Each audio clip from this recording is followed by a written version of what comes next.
He told his man to make her disappear. Not fired, not escorted out. Disappear. 1 second, Zuri Coleman was holding a tray. The next, 2 men in black suits had her by the arms, dragging her toward a door she hadn't noticed before, a door that didn't have a handle on the inside. She hadn't done anything wrong. She'd done everything right, except for the bottle. That was all it took. One bottle. 1 second of bad luck in a room full of very dangerous men. And the man who gave the order didn't even look up from his drink.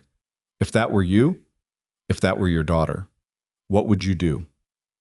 Before we go any further, if you're new here, subscribe to this channel and hit that notification bell so you never miss a story like this one. Drop a like and tell me in the comments. What city, what country are you watching from right now? I want to see how far this story travels. Now let's go back to the night everything changed.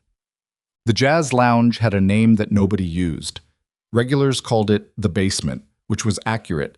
It sat 2 floors below street level in a building on a side street off Apgujeong Road, tucked between a cosmetic shop that had been closed for 3 years and a tailor who only took appointments. The entrance upstairs was members only, the kind of membership you didn't apply for. You were told. A car came. Someone handed you a card with nothing on it but a 4-digit number. And if you lost the card, you didn't call anyone to ask for a replacement. Zuri had been working the lounge for 11 days. She'd gotten the job through a staffing agency that her neighbor Mrs. Park had recommended. The kind of agency that asked only 2 questions during the interview. Can you carry a tray without spilling? And can you keep your mouth shut? Zuri had said yes to both.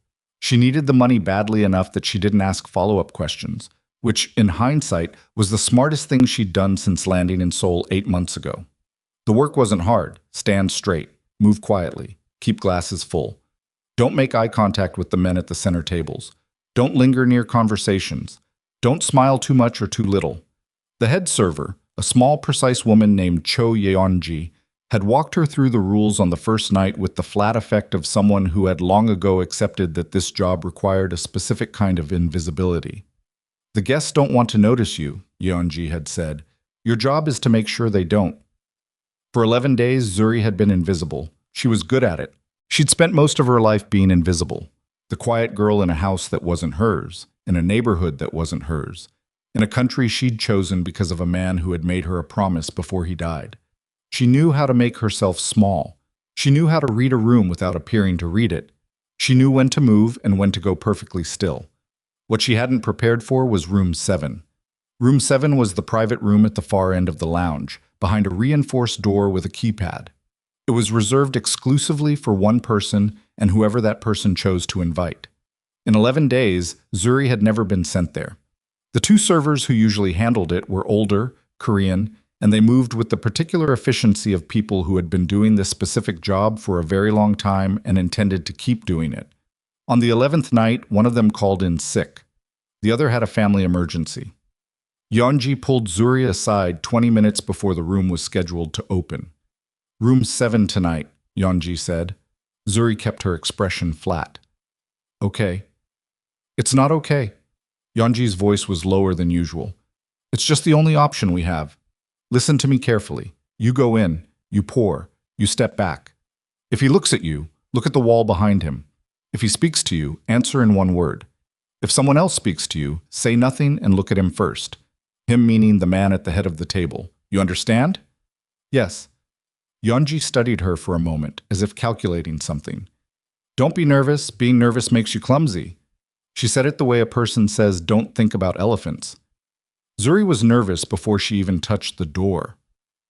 The man at the head of the table was Kang Min-jae. She hadn't known his name on the first night she'd seen him moving through the lounge. Just a tall figure in a dark suit, unhurried, flanked by 2 men who clearly existed only to be flanked by. She'd learned his name later, the way employees learn things about employers they were never supposed to discuss, in fragments, sideways, through the particular silence that descended whenever someone almost said something and then stopped themselves. Kang Min-jae, 41 years old, born in Busan, educated somewhere expensive in Europe, and then, apparently, educated somewhere else that didn't appear on any resume. He had the kind of face that was difficult to read not because it was blank, but because every expression on it seemed deliberate, like he had decided at some point early in his life exactly how much of himself to show, and had never revised that decision. The lounge employees didn't discuss him. What they did instead was adjust. Their voices dropped half a register when he was in the building. They moved faster. They stopped laughing. Zuri had noticed that in 11 days, she had never heard anyone in the building laugh when Kang Min-jae was present. She understood why within 40 seconds of entering room 7. There were 6 men at the table, Min-jae at the head. 2 men on his left who carried themselves like former military and were clearly not there for the whiskey. On his right, a man Zuri recognized from a news segment she'd caught on her phone 2 weeks ago. A prosecutor named Beck something, senior official in some division she couldn't remember now, photographed outside a courthouse with a serious expression and a very expensive watch. Beside him, another man she didn't recognize, heavier, sweat at his collar, the kind of man who wore his discomfort visibly. And at the far end, a lean, older man with silver-streaked hair who was watching everyone else the way a chess player watches a board. The room was quiet when she entered. Not conversational pause quiet, the other kind. Zuri carried 2 bottles on the tray, a replacement for the Yamazaki that was nearly empty on the table, and a decanter of water. She'd been briefed on the poor order by Yeonji outside. Min-jae first, then the silver-haired man on the end, then the prosecutor, then the others. She kept her eyes on the glasses and moved carefully and did everything right. She was halfway through the pour for the prosecutor when he spoke. Not to her. To Min-jae. But he leaned forward when he did it, gesturing with his hand, and the gesture caught the edge of the tray. It wasn't even a full collision. His knuckle grazed the side. The Yamazaki bottle rocked, tipped, and before Zuri could grab it with her free hand, it came down hard on the table, striking the rim of the prosecutor's glass and sending a clean wave of amber whiskey across the white tablecloth and onto the front of the man's shirt. The sound it made was very small. The silence that followed was enormous. Zuri stood absolutely still. The tray was still in her hand. The bottle was on its side on the table, still emptying. The prosecutor stared down at his shirt with an expression that moved through several stages. Shock, then embarrassment, then something colder, and said nothing. The other men said nothing. The silver-haired man at the end of the table didn't move. Zuri reached forward and picked up the bottle. She set it upright. She took the folded cloth from her forearm and placed it over the spill on the table. She moved with the precision of someone who had made a professional decision to be precise about this, because the only other option was to start shaking, and she refused to do that. Min-jae had not moved. He sat with his hands rested on the table and his eyes on her, and his expression had not changed, and that was worse than anything else in the room. "I apologize," Zuri said. Her voice came out level. She didn't know how. "I'll bring fresh napkins immediately." Nobody told her she could leave. She turned toward the door anyway. "Stop." Min-jae's voice was not loud. It didn't need to be. It had a quality that belonged to people who had never needed to raise their voice to be obeyed. A flatness, a completeness, like a statement of fact rather than an instruction. Zuri stopped. He didn't look at her when he spoke again. He was looking at the silver-haired man. Do-hwan. The man at the end of the table, Do-hwan, turned his attention from Min-jae to Zuri with the mild curiosity of someone evaluating a moderately interesting object. "Take her to Jung-soo," Min-jae said. Do-hwan nodded once. Zuri didn't fully understand what that meant for the first several seconds. Then she heard the door open behind her, and she heard footsteps she hadn't summoned, and one of the military-built men from Min-jae's left was suddenly beside her.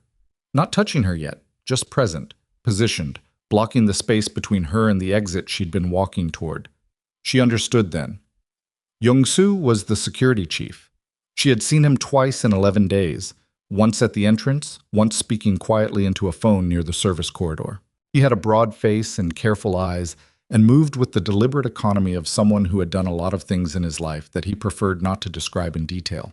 She also understood, with the specific clarity that comes from genuine fear rather than imagined fear, that people who were taken to Jung-soo by Kang Min-jae's personal instruction did not reappear in the lounge the following week, asking what shifts were available. The man beside her put a hand on her arm. Not rough. That was somehow worse, like this was routine. She moved. She had to move because the alternative was to resist, and some part of her understood, in the animal way that bypasses thought entirely, that resisting in this room was the one thing that would guarantee she never left it. They walked her through the back corridor, service passage, unpainted concrete, two bare bulbs overhead, and then through a secondary door she hadn't known was there, and then down a short staircase to a level below the basement, which she also hadn't known existed. Jung-soo was waiting. He was sitting in a chair at the far end of the room with his elbows on his knees and his phone in his hands. He looked up when they entered and studied Zuri with an expression that was somehow almost apologetic. "Sit down," he said. There was a chair positioned in the center of the room. Nothing else. Zuri sat. The man who had brought her down, she still hadn't heard his name, didn't want to know his name, took a position near the door. Jung-soo set his phone on the floor. He laced his fingers together and looked at her with the patience of a man who had done whatever this was many times and had stopped being in a hurry about it. "Your name," he said. "Zuri Coleman." "American." "Yes." "Who hired you?" "The agency, Miri Staffing." He nodded slowly. This was apparently not new information. "You've been here 11 days." "Yes." He was quiet for a moment. Not the kind of quiet that meant he was thinking, the kind that meant he was letting her think. Letting the room do its work. Letting the bare walls and the single overhead light and the absence of windows communicate something that he didn't need to say directly. Zuri's hands were flat on her thighs. She could feel the tremble wanting to start in her left knee, and she pushed it down, pressed her foot harder into the floor, and kept her face as close to neutral as she could manage. She thought about her father. Not her biological father. She had never met him and had stopped expecting to by the time she was 10.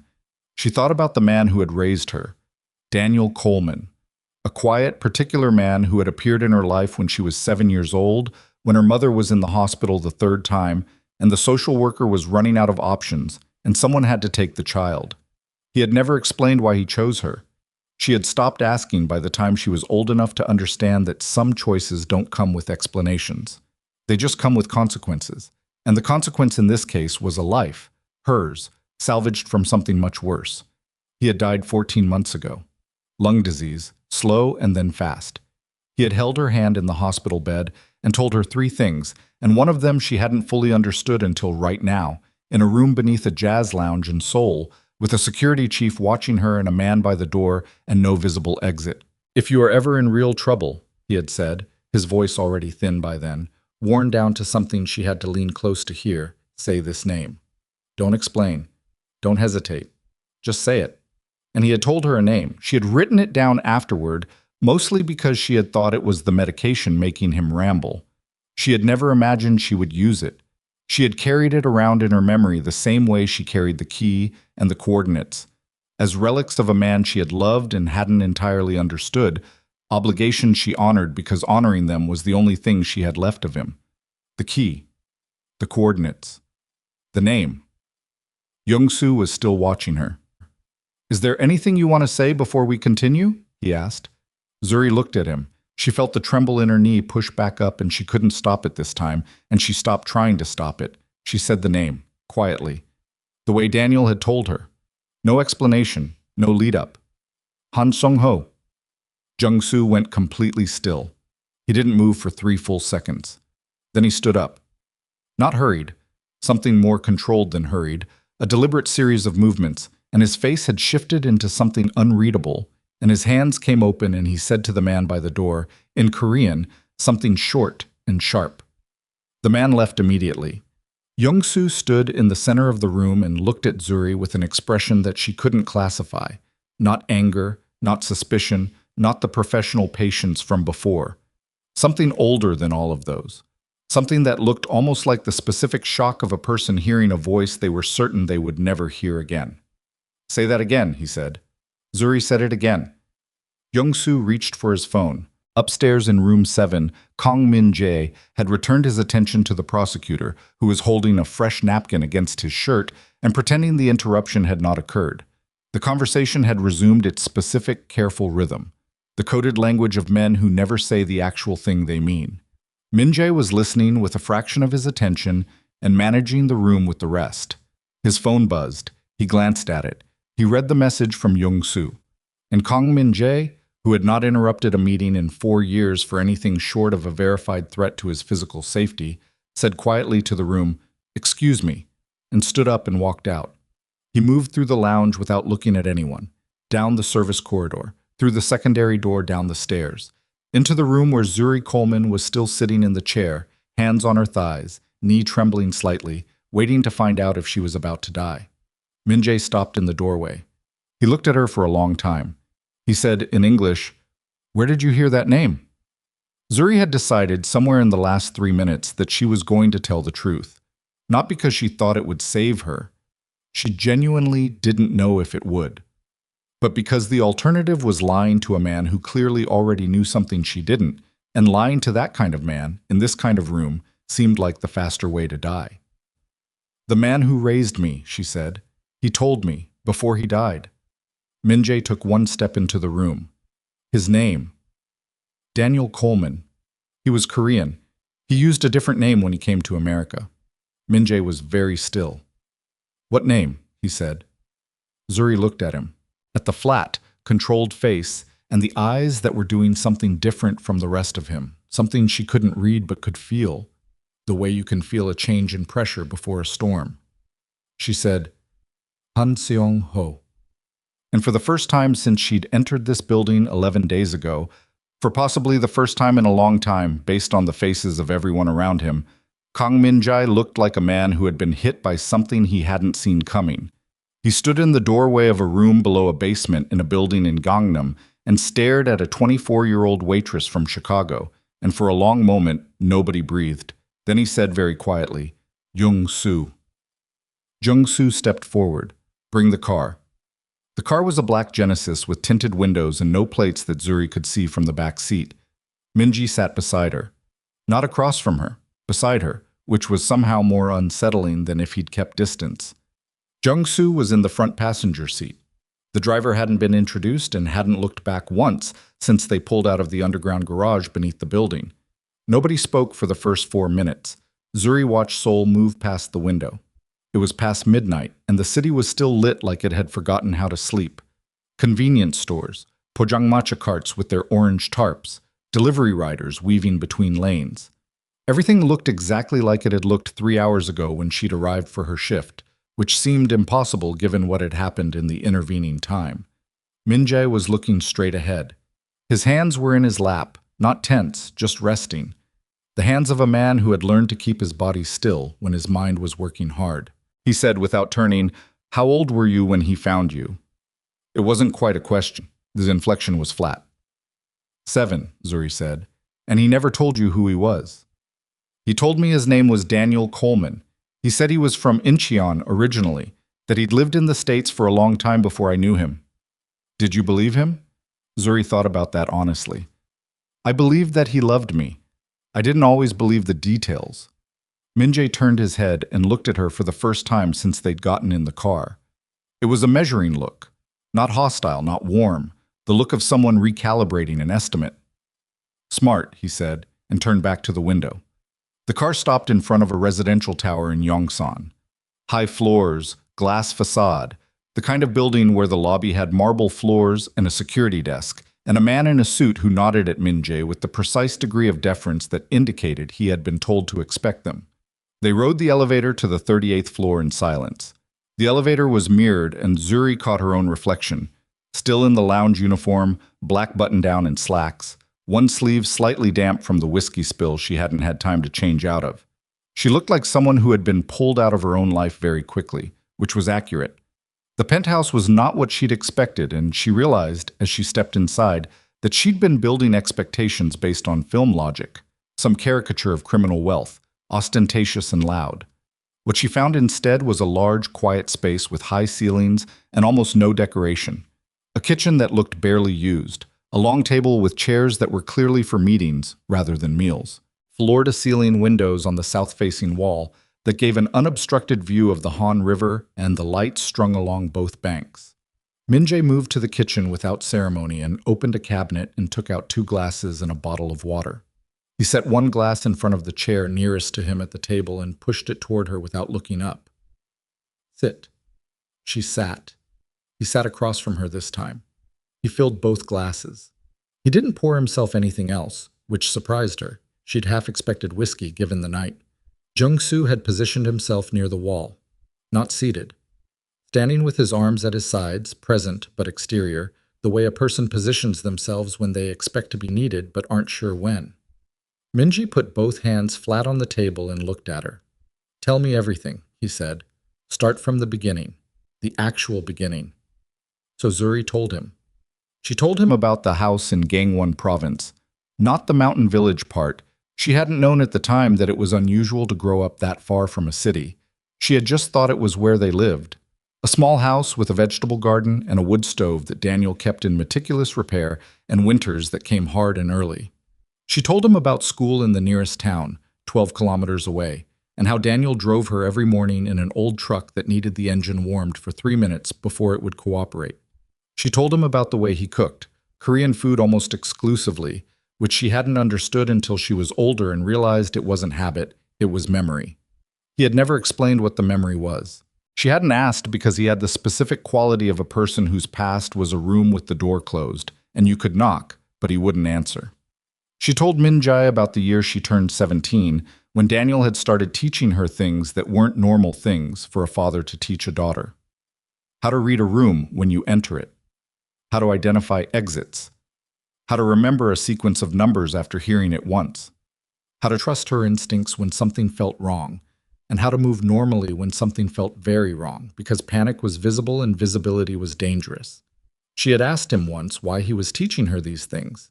He had said, "Because I won't always be here, and you need to know how the world actually works." She had been 19. She had thought he meant mortality in the general sense, the abstract acknowledgement that parents die before children. She understood now that he hadn't been speaking abstractly. Min-jae listened without interrupting.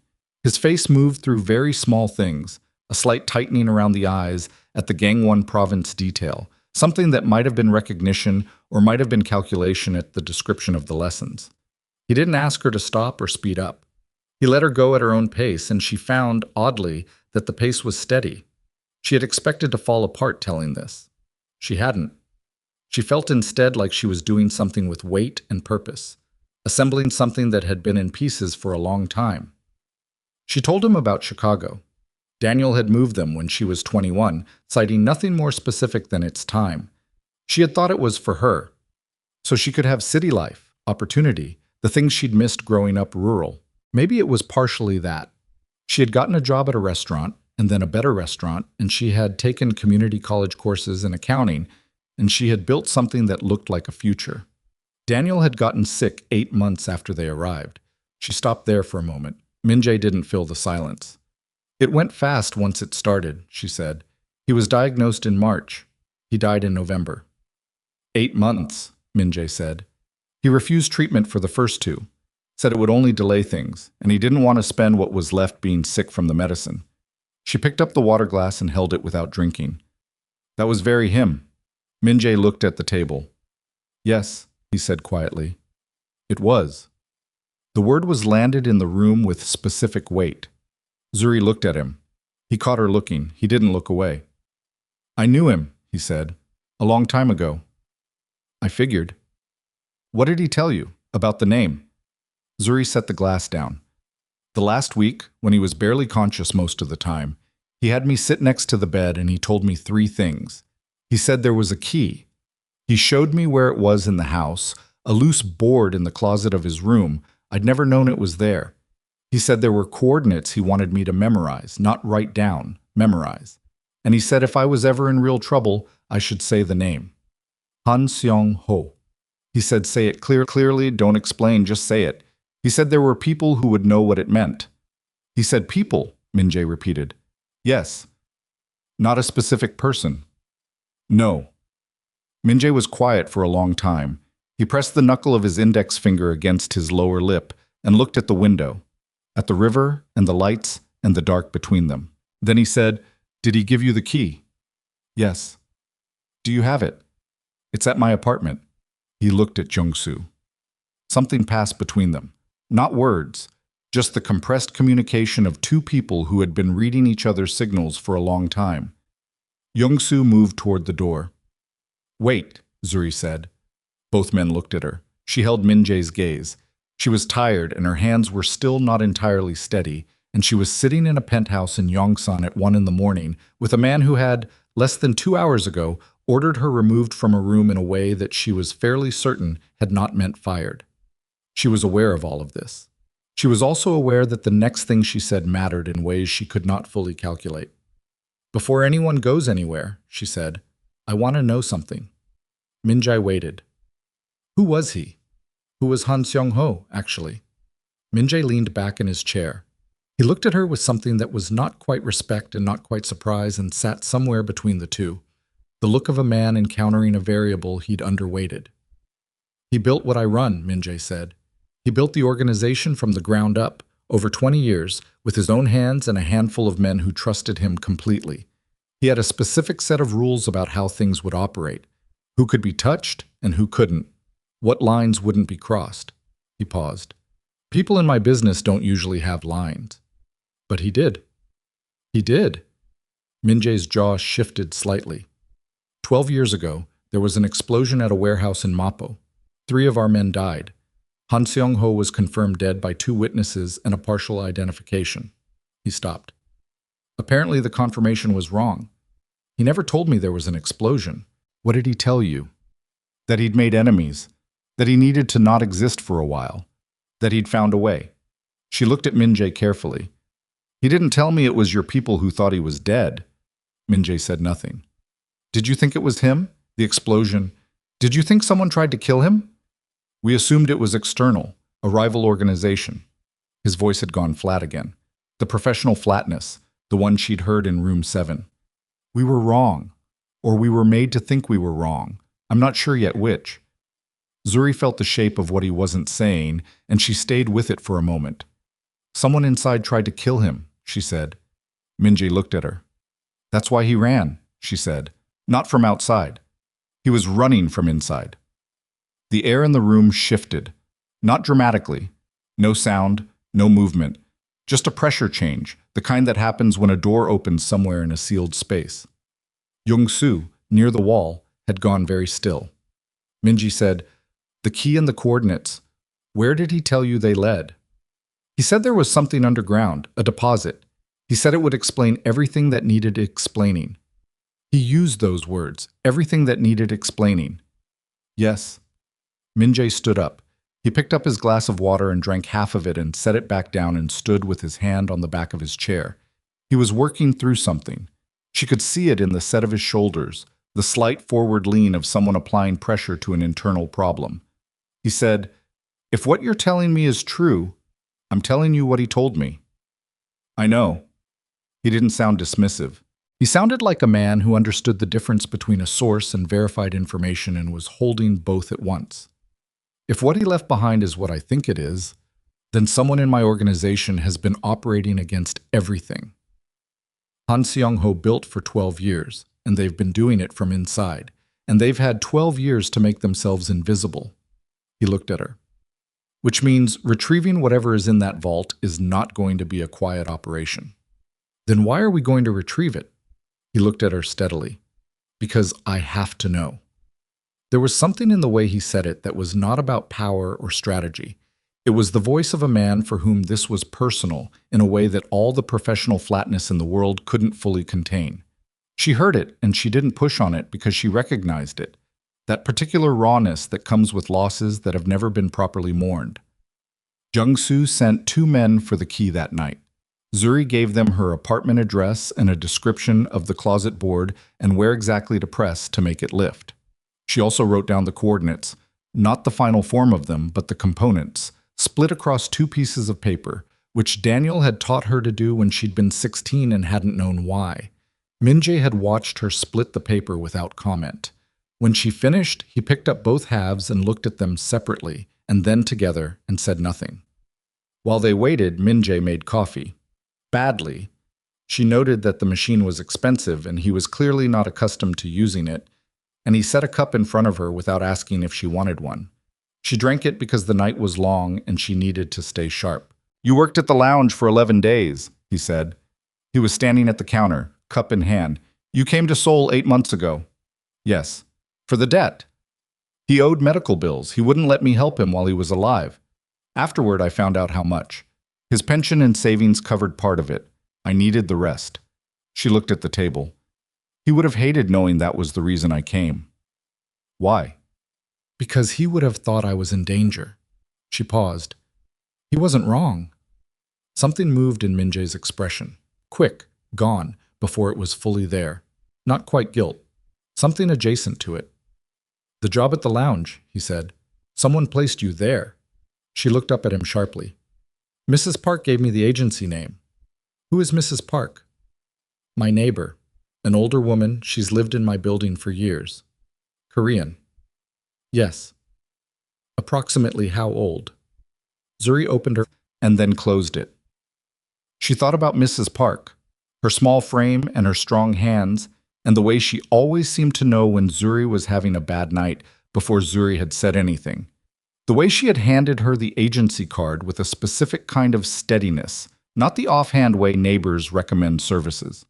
The way she had said, when Zuri thanked her afterward, just do your job well and everything will work out. Not good luck. Not I hope it goes okay. Everything will work out.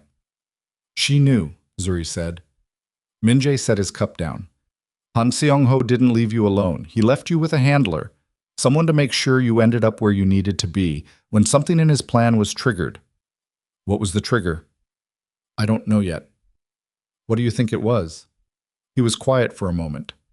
The prosecutor in room 7 tonight is named Baek Tae-sung. He's been under quiet investigation by my organization for 6 months, quietly, because the people I suspect of protecting him are close to me. Tonight's meeting was the first time I'd met with him directly. Someone inside my organization would have known that tonight was the night that Ledger would become relevant.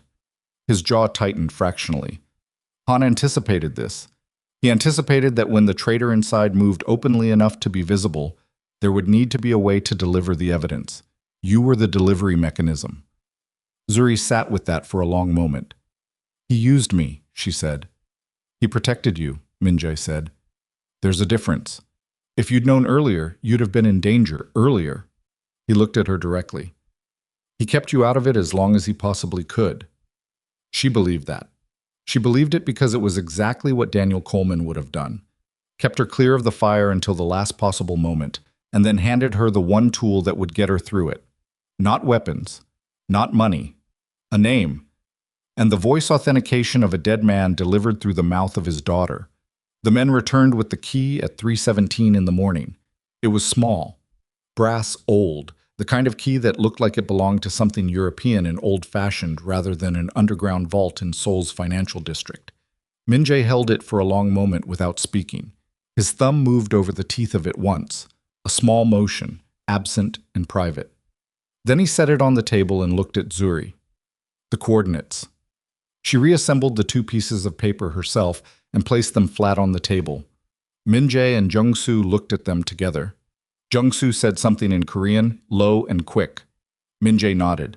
Uido, Min-jae said. The financial district, Jung-soo confirmed in English for Zuri's benefit. When, Zuri said. Min-jae checked the time. Not in daylight. The building above the coordinates is occupied during business hours. There's a service access, but using it during the day creates exposure. He looked at her. Tomorrow night. What do we do until then? He glanced around the penthouse with a brief expression that didn't have the clean name. Not quite discomfort, not quite practicality. You stay here. Jung-soo will arrange a room. I need to make some calls. To who? He looked at her steadily.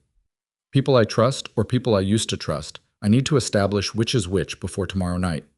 She understood what that meant. The traitor was inside the organization. The people Min-jae was calling were inside the organization. He was going to have to make a read on every person he'd worked with, possibly for years, and he was going to have to make those reads quickly and accurately with no margin for error, because if he misjudged even one person, that person would know they were moving on the vault. Do-hwan, she said. Min-jae looked at her. The silver-haired man in the room. He was the one who... You told him to take me to Jung-soo. Yes. He's your consigliere? Min-jae was quiet for a fraction of a second too long. He manages finances and internal operations, he said carefully. He has done so since before I ran the organization. Since Han Seong-ho's time. Yes. The words sat between them. Zuri watched Min-jae's face, and he watched hers, and neither of them said the thing they were both calculating. She wasn't going to say it because it wasn't her organization, and it wasn't her call, and she was already conscious of how much she was being trusted with in this room. He wasn't going to say it because she understood, watching him, that saying it out loud, naming Do-hwan as a possibility, would make it real in a way that had consequences he wasn't ready to set in motion without evidence in his hands. She respected that. It didn't make her feel better about it. "Get some sleep," Min-jae said. He picked up the brass key from the table and held it for a moment longer. Then he put it in his jacket pocket. He moved to the window and looked at the river, and his reflection was there in the glass. Tall, still, a man standing at the edge of something with a long fall below. Zuri didn't sleep well. The room Young-soo showed her to was clean and quiet, and the bed was the most comfortable she'd slept in since arriving in Seoul, which made the discomfort that kept her awake entirely internal. She lay on her back and looked at the ceiling and thought about her father's hands. Broad, strong, even near the end, the hands of someone who had worked with them for years before he ever sat still long enough to get sick.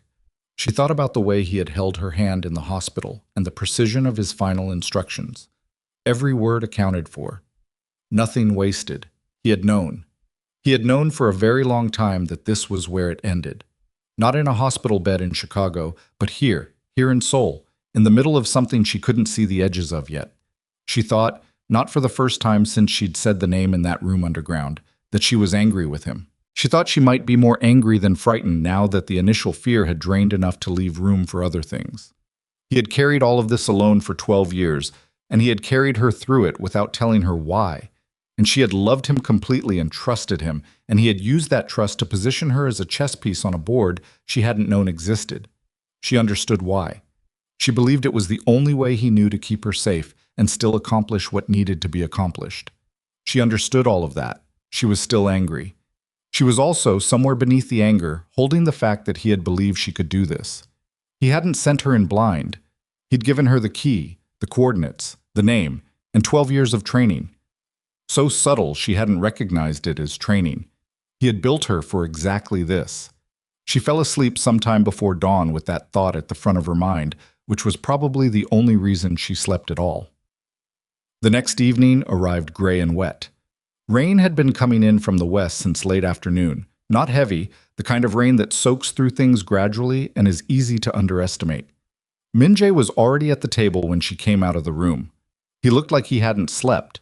Not disheveled, but carrying the specific tightness around the eyes that no amount of composure can fully mask. 2 phones were on the table in front of him, and there was a third one in his hand, and he was reading something on the screen with a stillness that felt different from his usual stillness. He looked up when she entered. "Eat something. There's food on the counter." "You made food." "Young-soo's people brought it." She fixed a plate and sat at the far end of the table. He went back to the phone. After a minute, he set it down and looked at her. "Do-hwan moved 12 million won through a shell account last night," he said. "It came out flat. No performance. Just information that had the weight of a wall collapsing in a controlled way. The account is new. The signature on the transfer is 4 layers removed from anything traceable back to him. I would not have found it without knowing exactly what I was looking for." Zuri put down her chopsticks. "He knows you're looking. He knows something changed last night. He doesn't know what yet." Min-jae's jaw was tight. "If he runs before we get to the vault?" "He won't run," Jung-soo said from across the room. She hadn't heard him come in. "Not yet. Running admits guilt. He'll wait and watch first. That's how he operates." "How long does that give us?" "Tonight. Maybe tomorrow morning." Jung-soo moved to the table. "After that, we have a problem." Min-jae looked at the rain on the window. He looked at Zuri. He looked at the pocket where the brass key sat. He said, "We go tonight," and his voice had the quality of a door closing. They moved at 11. 3 vehicles. The Genesis with no plates, a second car that Zuri didn't know the make of, and a white commercial van that was meant to blend with the service traffic around the financial buildings on Yoido. Min-jae rode with Zuri in the Genesis. 2 of his men were in the front. Young-soo was in the second car running a parallel route. She sat beside him again. The rain was heavier now, hammering the roof of the car in the specific rhythm of real rain rather than weather report rain, and the city outside looked blurred and close. He said without preamble, "If it goes wrong in there, I need you to run." "And do what?" "Find Young-soo. He'll have a contingency." "A contingency for what?" "For the possibility that I made a mistake about who I trusted tonight." He said it without inflection. Just the statement of a man who had been calculating risk so long that he had learned to say the worst options out loud without flinching. "If something's been leaked before we get inside, they'll move on us underground. The corridors have one primary exit and two service cuts. The service cuts are in the walls. They look like maintenance panels. Young-soo will have marked them." Zuri looked at him. "You're telling me the escape routes?" "Yes." "You're not telling your men the escape routes." "They know the primary. The service cuts are for you and me only." He met her look. "Because if the leak is inside tonight's team, knowing the service cuts compromises them." She sat with that for the length of 2 city blocks. "How many people know we're going tonight?" she said. 5, including you." She did the math. "You, me, Young-soo, and 2 others." "Yes." "And you don't know which of the other 2 is clean." He was quiet for 1 beat. "I know one of them is." "Which one?" He looked out at the rain. "That's what tonight will tell me," he said. The van stopped first, at the service entrance of a building 2 blocks from the coordinates. The Genesis parked in a maintenance bay that smelled of standing water and diesel. They moved on foot through the rain, which was cold enough now to be uncomfortable and consistent enough to keep most people indoors, which was the only advantage it offered. The entrance to the underground level was a maintenance door in a pedestrian underpass, weathered metal, padlocked, the kind of door that looks like it leads to a utility room and is so unremarkable that most people have never noticed it, despite walking past it regularly. Min-jae produced a secondary key for the padlock, old, the same age and style as the brass key, and it opened on the 3rd attempt, the mechanism stiff and resistant. Below was darkness. Min-jae switched on a handheld light. Stone steps, narrow. The smell of long-sealed air. Below that, a concrete corridor running east toward what the coordinates indicated. Zuri gripped the brass key in her right hand. Min-jae was just ahead of her, the light sweeping the corridor, and the sound of their footsteps was loud in the enclosed space, and she tried to moderate her breathing and found it harder than she expected. The vault was not what she'd pictured. It was a door set into the concrete wall, heavy, steel, with a combination interface on one side and a keyhole on the other, and above the keyhole a small speaker grill that she recognized after a moment as a voice authentication input. Min-jae looked at the speaker grill. He looked at Zuri. "He told you what to say," Min-jae said. It wasn't a question. "A phrase?" "Yes." He stepped aside. Zuri put the key in the lock and turned it and felt the mechanism engage. 3 distinct clicks, heavy and sequential. The sound of something very old and very well made doing exactly what it was built to do. The interface on the combination side illuminated. Min-jae entered a sequence he had retrieved from Han's encoded coordinates. The second component, the one she hadn't held. The speaker grill pulsed once. Red light. Waiting. Zuri leaned close to it and said, in the precise phrasing Daniel Coleman had made her repeat until it was smooth and automatic, the phrase Han Seong-ho had built into this lock 12 years ago. The light went green. The door opened inward with the slow exhale of a pressurized seal releasing, air that had been inside for 12 years moving past them, carrying something old and closed and finished. Inside was a single safe deposit box on a concrete shelf. Nothing else. No furniture, no additional storage. Just the box and the shelf and the smell of sealed time. Min-jae reached past her and took the box and brought it into the corridor. He set it on the floor and opened it and looked at what was inside. A leather ledger. Old, thick, the spine cracked from use. He opened it to the first page and stood in the concrete corridor with the handheld light in one hand and the ledger in the other and read for 60 seconds without speaking. His face was controlled. It was always controlled. But something moved in it that she had not seen before. Something that looked like the specific expression of a person who has found out that a thing they feared was true is, in fact, true. And that the finding out is not a relief, but a different and heavier kind of weight. He looked up from the ledger. He looked at her. "Do Hwan," he said quietly. Not a question, not surprise, confirmation. Then, from the corridor behind them, From the direction of the entrance they'd come through came the sound of suppressed gunfire. 3 shots, close together, the muffled percussive thud of weapons with silencers in an enclosed space. And then, worse than the shots, the sound of a body hitting concrete. Min-jae had the ledger in one hand and her arm in the other before the echo finished, pulling her forward, moving toward the far end of the corridor, and his voice was low and completely, terrifyingly calm. "Run," he said. They ran. Not the word for it, exactly.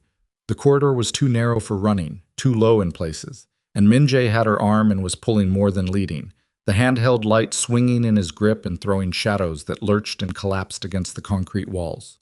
Behind them, the sound of the shots had stopped, but the stopping was worse than the shots had been, because silence in an enclosed space after gunfire means someone is listening, and someone who is listening is someone who is very close. Min-jae killed the light, complete darkness, the kind that has weight to it. His hand found her wrist in the dark, and his grip was iron, and he moved without hesitation, which meant he had memorized the corridor before they'd entered it, which meant he had planned for this, which should have been reassuring and was instead just one more piece of information stacking on top of all the other pieces that she was trying very hard not to let collapse into panic. 40 meters. 50. She counted steps because counting was something to do with her mind besides the thing her mind wanted to do, which was scream. He stopped. She felt him press against the wall on his left, and then his hands were on her shoulders, repositioning her beside him, out of the center of the corridor, and his mouth was close to her ear. "Panel," he breathed, barely a sound. She felt along the wall with both hands, concrete rough, seams in the block, and then a rectangular edge, the faintest raised border of something set into the wall. A maintenance panel. Jung-soo's mark. Min-jae was already working it. She heard the soft mechanical complaint of bolts releasing from the inside. He had a tool in his hand. She hadn't seen him take it out. And then a section of wall swung inward on a hinge. Cold air moved through. A different kind of dark, open rather than enclosed, and she understood they were entering a secondary maintenance passage that branched off the primary corridor. They went through. Min-jae pulled the panel closed behind them. In the new passage, he clicked the light on low, a reduced setting, barely enough to see 2 feet ahead, and they moved at a fast walk rather than a run, conserving sound. The passage was damp and smelled of rust and old water, and something else she couldn't name. Pipes ran overhead. The floor sloped slightly downward. She thought about Jung-soo, about the sound of a body hitting concrete. She didn't ask. Min-jae was carrying the ledger pressed against his side under his left arm, his right hand holding the light, and the way he held it, not clutched, not white-knuckled, just pressed there, secured, told her that he had not forgotten it for 1 second during the run, that it was the fixed point around which everything else was organized. After 7 minutes of steady movement, the passage opened into a larger utility space, a junction of some kind, pipes branching in 4 directions, a rusted access ladder bolted to the far wall leading up. Min-jae went to the ladder and looked up. He looked back at her. "Can you climb?" "Yes." "There's a grate at the top. I'll push it. You come up behind me immediately. We'll be in the street-level maintenance run under the pedestrian bridge. From there, it's 60 meters to where I have a secondary vehicle positioned." "Positioned by who?" He held her look for a half-second. "Jung-soo. Jung-soo is... I don't know yet." His voice was even. Completely, deliberately even. "I don't know yet. So we move to the vehicle, and we see who's there." She understood the logic and hated it, and climbed. The grate was heavy, and Min-jae had to hit it twice with his shoulder before it shifted. Rain came through immediately. They were in a covered maintenance channel, but it was open at both ends and the wind was driving the rain sideways. She came up behind him, and he grabbed her arm and pulled her upright, and they were moving again before she'd fully registered standing. 60 meters. The pedestrian bridge overhead, the Han River, a black expanse visible between the bridge supports. The secondary vehicle was a gray sedan, older, the kind that doesn't get a second look anywhere. It was parked in the service lane with its lights off. Min-jae slowed as they approached. He put his hand out. "Stop. Wait." And she stopped.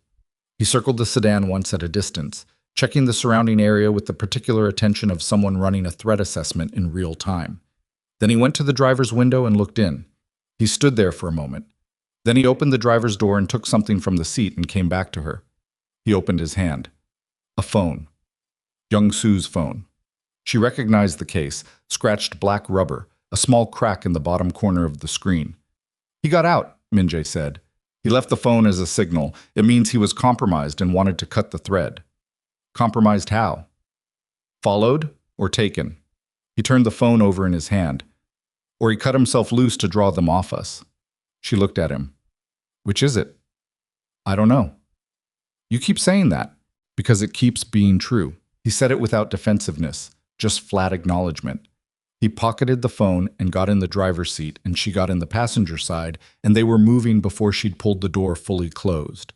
He drove without lights for the first block, using only the ambient glow of the bridge overhead.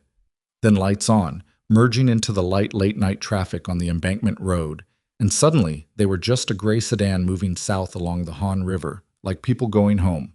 He said, "There's a place in Incheon, an old shipping warehouse near the port. It was used by Han's organization for storage and then abandoned when the port restructured the zone. No one has been inside in 7 years. No official record ties it to me or to the syndicate." He kept his eyes on the road. "We go there. We read the ledger. We figure out who's left to trust." She said nothing for a moment, then, "Shh, what if Do-hwan already knows about it?" "He doesn't. It predates him." She absorbed that. "The money transfer last night," she said. "The 12 million won." "Yes." "He moved it before we went to the vault." "Yes." "Which means he knew we were going, before we went." Min-jae's hands on the steering wheel did not tighten. They were very still. "Yes." "Someone on the 5-person team tonight told him." "Yes." "You said you know one of them is clean." "I believe one of them is clean." "Which one?" He was quiet for a long time, long enough that she stopped expecting an answer. Then he said, "If I tell you and I'm wrong, I've just told the wrong person." She looked at him in the dark of the car. The light from oncoming traffic moved across his face in intervals, illuminated, dark, illuminated, dark. And his expression each time it was lit was the same, controlled, forward, entirely interior. She turned back to the window and watched the river and said nothing else. They reached Incheon at 1:30 in the morning. The warehouse district near the port smelled of salt and diesel and the particular industrial rust that comes from metal spending decades in sea air. Most of the buildings in the zone were either active, lit, gated, trucks at the loading bays, or visibly derelict, windows gone, roof sections collapsed. The one Min-jae drove to was neither. It looked unused but intact, solid, the kind of building that had been built to last and had lasted past its purpose. He used a key for the side door. Another key, she was beginning to understand that he carried a significant number of them, and they were inside. He found a battery lantern on a shelf near the entrance and switched it on, and the light spread out across a large open space, concrete floor, high ceiling with exposed steel beams, old wooden crates stacked along the far wall. It smelled of closed air and something that might have been machine oil. He pulled 2 of the crates into the center of the space and set the lantern on one and sat on the other and opened the ledger on his knees. Zuri sat on the floor nearby, back against another crate, knees up. She was wet from the rain in the underground, and her uniform from the lounge was ruined, and she was exhausted in a way that had moved past physical tiredness into something that lived in her bones. She watched him read. He was systematic.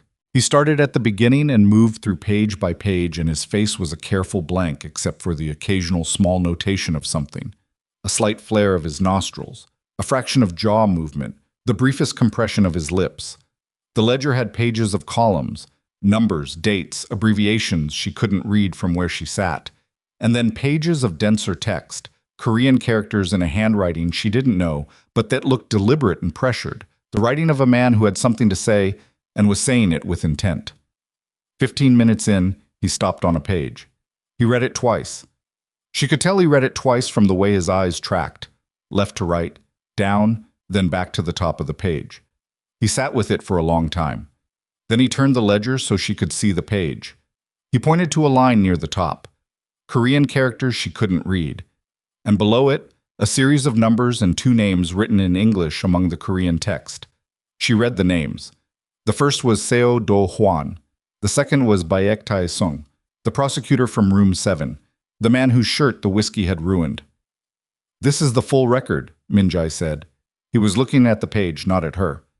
12 years of offshore transfers. Money moved from syndicate accounts through shell corporations registered in Singapore and Cayman and channeled back through real estate vehicles here in Seoul. The prosecutor's name appears on 16 transactions as the approving official for the laundering vehicles. He turned a page. And here, he pointed, the authorization sequence for the Mapo warehouse in 2012. She looked at him. The explosion. The order for it. He closed his eyes briefly. There are 2 signatures. Do-hwan's as the initiating authority. And a code. A 4-character authorization code that was used within the syndicate for orders that required Han's personal sign-off. He opened his eyes. Except Han didn't sign off. The code was duplicated. Do-hwan had a copy made of Han's authorization seal and used it to make the order look like it came from Han himself. Han ordered his own assassination. That's how it looked. That's how Do-hwan made it look. His voice had no inflection. It was the voice of someone who has reached the point where inflection takes more energy than they have. 2 witnesses confirmed Han died in the explosion. Both of those witnesses are named in the ledger.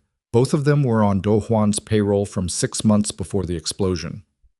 Zuri stared at the page, at the numbers and the names and the neat, dense columns of evidence that a dead man had spent 12 years assembling from hiding. He knew everything, she said. He knew everything. Min-jae set the ledger on the crate beside him and put his hands on his thighs and looked at the floor. He survived the explosion, and he went into hiding, and instead of coming back, instead of fighting, he sat in a mountain village in Gangwon province and documented every move Do-hwan made from a distance and built a case that would be impossible to dispute. He paused. And then he died before he could deliver it. So he built me instead, Zuri said quietly. Min-jae looked at her. The memorization, the key, the name. She looked at her hands. He couldn't come back. He was officially dead, and if he showed his face, Do-hwan would have finished the job. So he needed someone who could carry it in and deliver it, and who Do-hwan wouldn't recognize as a threat. She paused. A 24-year-old waitress from Chicago. Yes, I was very thorough. He was always very thorough. Min-jae picked up the ledger. Something in his hands was different now. Not tighter, but more deliberate. Like he understood what he was holding in a different way than he had 10 minutes ago. When I was 22, he told me that the most powerful thing in any organization is not the man at the top. It's the record of what the man at the top has done. He ran his thumb along the spine of the ledger. He kept one his entire life. I didn't know about this one. Would it have been safe if you had? He didn't answer, which was an answer. She pulled her knees closer to her chest and looked at the lantern light and tried to organize what she knew into something she could act on. The ledger was in Min-jae's hands. Do-hwan knew they had entered the vault, or would know soon, from whoever had leaked their movements. Young-soo was gone, location unknown. 2 men from tonight's team were somewhere in the city, and at least one of them was reporting to Do-hwan. And Min-jae's shoulder was bleeding. She noticed it when he leaned forward to set the ledger on the crate. The dark stain on his left shoulder, at the junction of neck and upper arm. The shirt was dark enough that it wasn't immediately visible, but the lantern light caught it at that angle and she saw the wet sheen of it. You're hit, she said. He didn't look at her. I know. When? The corridor, ricochet or fragment, I'm not certain which. He moved the shoulder experimentally. A slight rotation, nothing dramatic, his face not changing. It's not deep. How do you know? Because I can still move the arm. She stood up. I need to look at it. It can wait. It's been 40 minutes. He looked at her. She held the look without shifting. He looked away first. Not concession exactly, more like the practical acknowledgement of someone who has run out of energy to maintain a position that doesn't serve him. He turned and shrugged the jacket off, and she helped him get the shirt off the left shoulder without moving his arm too far. The wound was in the muscle at the top of his shoulder. Long, not deep, the kind of cut that comes from something moving very fast at an angle that took flesh rather than burying inside it. It had been bleeding steadily and had soaked the shirt, but the blood was slow and dark rather than fast and bright, which she understood from the first aid courses she'd taken in Chicago to mean arterial was unlikely. She found a first aid kit in a crate against the wall, old but stocked, the kind of kit kept in a place where people sometimes worked and sometimes got hurt. She cleaned the wound with what was in the kit, and he sat still through all of it, perfectly still, his breathing regular, which was either a high pain tolerance or the specific control of a man who had decided not to show pain in front of her. She suspected the latter. "The man who ran the operation 12 years ago," she said, working. "Do Hwan. What was he before? Before the syndicate?" "He was Han's accountant." Min-jae's voice was level. "Before that, corporate finance. He came to the organization because Han needed someone who understood how to move money without creating a paper trail. He was exceptional at it." He paused. "He was also patient. I understand now that patient is the word. He spent 15 years inside the organization before he made his move. 15 years of building loyalty among the men who controlled the finances, placing his own people inside the accounting structure, positioning himself so that when Han was gone, everything that Han had built would need to flow through him to function." She pressed a folded gauze pad against the wound and held it. "He planned it for 15 years? Minimum. He may have been planning from the day he arrived." "Why wait? If he was positioned, why not move earlier?" Min-jae was quiet for a moment. "Because Han was Han," he said, and the way he said it, not with reverence exactly, but with the specific weight of someone naming a fact that resists easy summary, closed that line of questioning in a way that she understood was complete. She secured the gauze with tape from the kit and helped him get his shirt back over his shoulder. He put the jacket on himself and straightened it, and became again what he'd been before, controlled, assembled, the external version that was separate from whatever was happening internally. He picked up the ledger. She sat back down on the floor. Outside the warehouse, the port sounds continued, distant machinery, a horn from somewhere on the water, the rain which had not stopped. The lantern between them cast a circle of yellow light, and outside the circle was dark in the way that large enclosed spaces are dark, completely, without gradation. It was in that dark that she heard the phone. Not her phone. She had no phone. Min-jae's phone, the one he'd kept in his jacket pocket throughout, buzzing once. He looked at the screen. He looked at it for 3 full seconds, which was long enough that she watched his face instead of the phone. Something happened there. Quick, controlled, but real. A fracture in the surface. The specific expression of a person absorbing something that lands in a part of them that composure doesn't fully reach. He turned the phone and showed her the screen. It was a photograph. Low light, slightly blurred, taken with a long lens or in difficult conditions. It showed the interior of what looked like a parking structure, concrete columns, a car in the background. In the foreground, 2 figures. One of them was Young-soo, recognizable despite the low quality by the set of his shoulders and the breadth of his face. His hands were bound in front of him and he was on his knees. The other figure was standing. Silver-streaked hair, lean build, turned slightly away from the camera. Do Hwan. Below the photograph was a text message, Korean characters. Min-jae read them, and his face did the thing again. The fracture, faster this time, gone almost before it arrived. "What does it say?" Zuri said. "It says, bring the ledger to the coordinates below by 4 a.m. or the security chief dies. Come alone." He set the phone face down on the crate. Zuri looked at him. "You're not going to do that." "No." "And you're not going to leave Young-soo." His jaw shifted. "No." "So what are you going to do?" He stood up. He moved to the wall of crates and began opening them with a systematic, unhurried efficiency that looked, from the outside, like a person doing routine inventory. Inside the 3rd crate he opened, she saw it. The contents were not old shipping materials. They were equipment. She couldn't identify all of it from across the space, but she recognized the general shape of weapons, of tactical gear, of the kind of stored material that a person keeps in a location. Nobody knows about, because there will come a time, eventually, when you need resources that can't be traced to your current position. Han Seong-ho had left more than the ledger. Min-jae was lifting items out and arranging them with the same methodical attention he'd given the ledger, assessing, selecting, discarding. He found something, held it up briefly, set it aside. He found something else, and this one he kept in his hand. He turned back to her. "Do Hwan sent that photograph from a device that hasn't moved from Yoido in the last hour," he said. "The coordinates in the message are not where Jung-soo is being held." She frowned. "How do you know?" "Because Do Hwan is meticulous. Sending the photograph from his position and then sending me to a separate location is a diversion. He wants me at the coordinates, which are almost certainly a kill site, while he moves Jung-soo somewhere else and waits to see whether I arrive. He paused. What he doesn't know is that I put a tracking device on Jung-soo before we went underground tonight. She stared at him. When? When I shook his hand in the car. She thought about Min-jae, in the car, shaking Jung-soo's hand. A normal gesture, the kind of thing that happens between two men who have worked together a long time. The tracker's on his jacket, Min-jae said. If the jacket is still on him, I know where he is. And if it's not, he looked at her, then I know something else. He took out his second phone, a burner, plain black, the kind purchased with cash, and pulled up an application that showed a map, a pulsing dot in Uedo, stationary. Then he looked at the photograph again, comparing coordinates. The dot is not at the kill site, he said.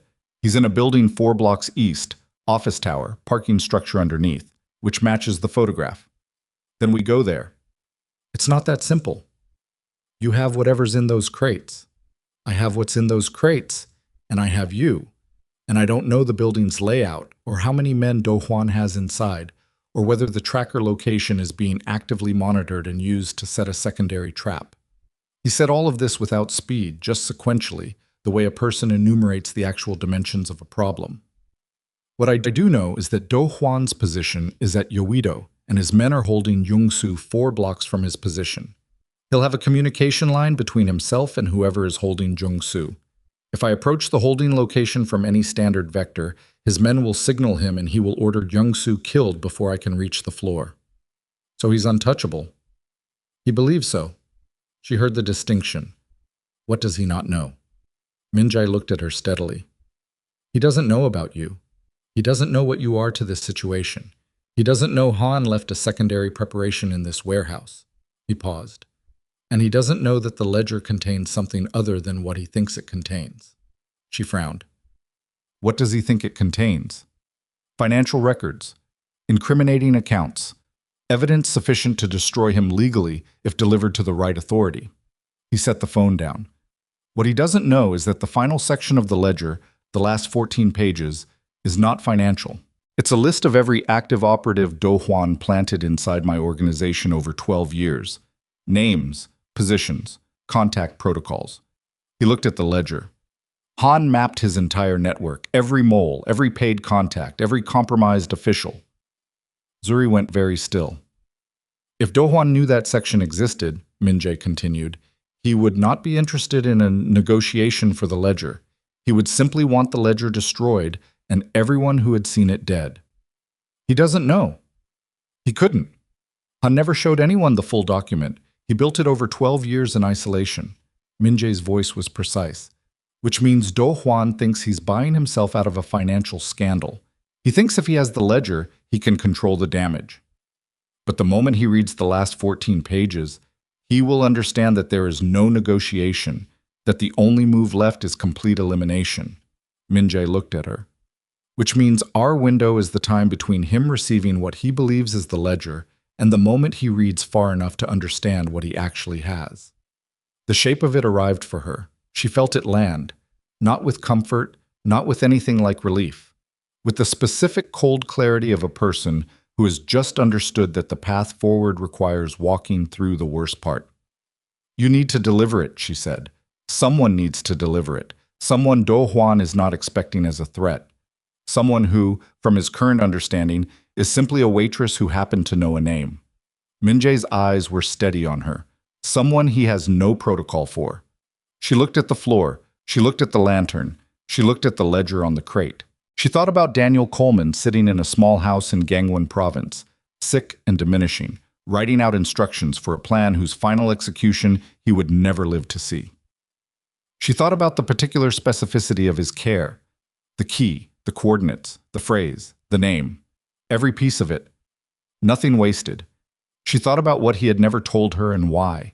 She thought that she understood now, in this warehouse in Incheon, in the early hours of the morning, exactly what he had been preparing her for, and how long he had been preparing her, and how much it had cost him to keep it from her all those years, and how little choice he'd had.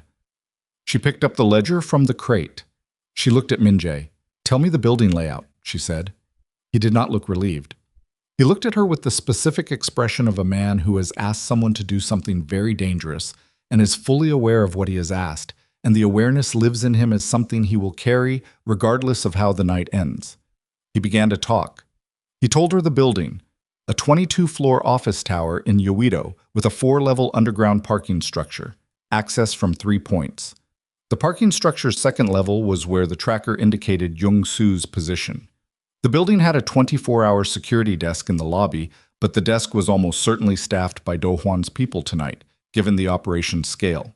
He told her what he needed her to do. She listened.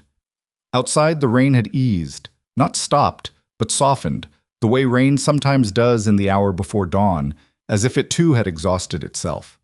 The port sounds continued their indifferent mechanical rhythm. The lantern burned steady in its circle, and beyond it the dark of the warehouse held everything that had been stored there through 12 years of waiting, and Zuri Coleman, 24 years old, from Chicago, sat in the middle of it with a dead man's ledger in her hands and listened to a plan that required her to walk through a door she could not walk back through. She had one question when he finished. "The 2 men from tonight's team," she said. "You said you know one of them is clean. Which one?" Min-jae looked at her for a long moment. "Park Hyun-woo," he said. "He was Han's man originally, before my time. Han personally recruited him, and he's the only one from that era still active." He paused. "I've been protecting him without knowing why for years. I think Han made sure of it. She absorbed that." "And the other?" "Lim Sang-chul. He's been with Do Hwan's financial division for 3 years. I brought him onto the operational team 6 months ago." His voice was flat. "I made a mistake." She nodded once. "Can you reach Park Hyun-woo?" "I've been trying. He went dark 2 hours ago." "Went dark or was taken dark?" Min-jae looked at her. "There's a difference," she said. "Same as with Young-soo." He was quiet for a moment. Then he reached into his jacket and took out the burner phone and made a call. 3 rings. 4. He was about to lower the phone when it connected. No voice on the other end, just the sound of someone breathing. Min-jae said one word in Korean, short, sharp. A pause. Then a voice on the other end, brief exchange. Min-jae lowered the phone. "He's alive," he said. "He's been running a parallel line on Do Hwan's movements all night from the outside. He has 4 men with him." Something shifted in his face. The first full shift she'd seen, not controlled, not a fraction or a compression. Something that actually looked like relief hitting a face that had been braced for something else. He knew. Hyun-woo knew about Do Hwan. He's been building a corroborating file from the outside for 8 months. Han told him, Zuri said. Min-jae stared at her. Han told Park Hyun-woo. The same way he told me. Different pieces, different delivery, but the same plan. She looked at the ledger in her hands. He didn't leave one contingency. He left several, all of them pointing to the same place. Min-jae sat very still with that for a moment. Then he stood up and began moving through the crates with new purpose, and she stood up too, and the warehouse around them was no longer just a place to hide. It had become a staging ground. And in Yoido, in the parking structure of an office tower 4 blocks from where Seo Do Hwan sat with his phone and his certainty, Young-soo was still alive, and the clock on the message said 4 a.m., and the hour before dawn was the last hour they had before Do Hwan understood that the game had changed completely and responded the only way a cornered man with nothing left to lose ever responds. Min-jae handed her something from the crate. She looked at it. A small earpiece, a burner phone, and a pass card for a building in Yoido that should not have existed in a warehouse in Incheon but did, because Han Seong-ho had thought of everything, including the moment when the plan he'd built in silence would finally have to become loud. "You go in as a building services contact," Min-jae said. "Hyun-woo's men have already placed the right name in the building's external contractor database. The desk will see a routine overnight maintenance call." He held her gaze. "You walk in, you take the elevator to P2, you find Young-soo. You get him out of the zip ties. There's a blade in the phone case. You do not engage Do Hwan's men directly. You get Young-soo to the stairwell on the north side and you go up, not down. Hyun-woo's people will meet you on the 5th floor. And you. I'll be dealing with Do Hwan." "How?" He picked up the ledger and looked at it for a moment. Then he set it back in her hands. "He wants this," Min-jae said. "So I'm going to give it to him." She looked at him sharply. "A copy," he said. 14 pages short. She understood. The copy would be everything Do-hwan expected: the financial records, the accounts, the evidence he thought he was buying back. He would think he had won. He would read through the financial sections and believe the ledger was complete, and he would feel the specific relief of a man who thinks the evidence against him is now in his control.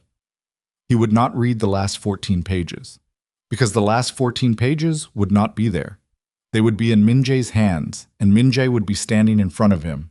And that was when Do-hwan would understand that the 12 years of patience and positioning and careful architecture had not been his. They had been Han Seong-ho's, and Han Seong-ho had just won. Zuri put the earpiece in her right ear.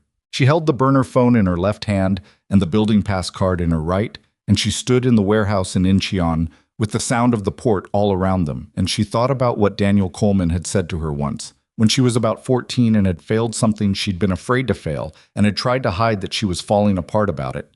He had put his hand on the back of her head and looked at her with his specific quiet steadiness and said, "You don't have to be brave all the time. You just have to be brave for the next 5 minutes. Then the 5 minutes after that." She had always thought that was parenting. Simple, good parenting. The kind of thing a good father says to help a kid get through something hard. She understood now that he had meant it structurally. He had been telling her exactly how to survive the night he'd always known was coming. 5 minutes. Then the 5 minutes after that.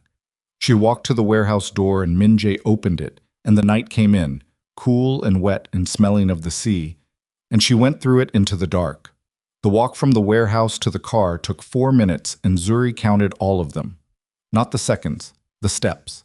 1 foot in front of the other on wet asphalt that reflected the distant port lights and fractured orange ribbons. And she counted the steps because counting, the thing that lived in the chest and wanted to become hyperventilation, from getting out. Min-jae drove. She sat in the passenger seat with the burner phone in her lap and the pass card between 2 fingers, and she practiced what she would say at the lobby desk. She practiced it the way Daniel had taught her to practice things. Not the words alone, but the body around the words. The posture, the breathing, the specific mildness of a person who has been to this building before and expects to be here again and finds nothing remarkable about being here at 3:15 in the morning because maintenance doesn't run on a schedule that considers human convenience. Min-jae had the copy of the ledger in his jacket. The real one was divided now.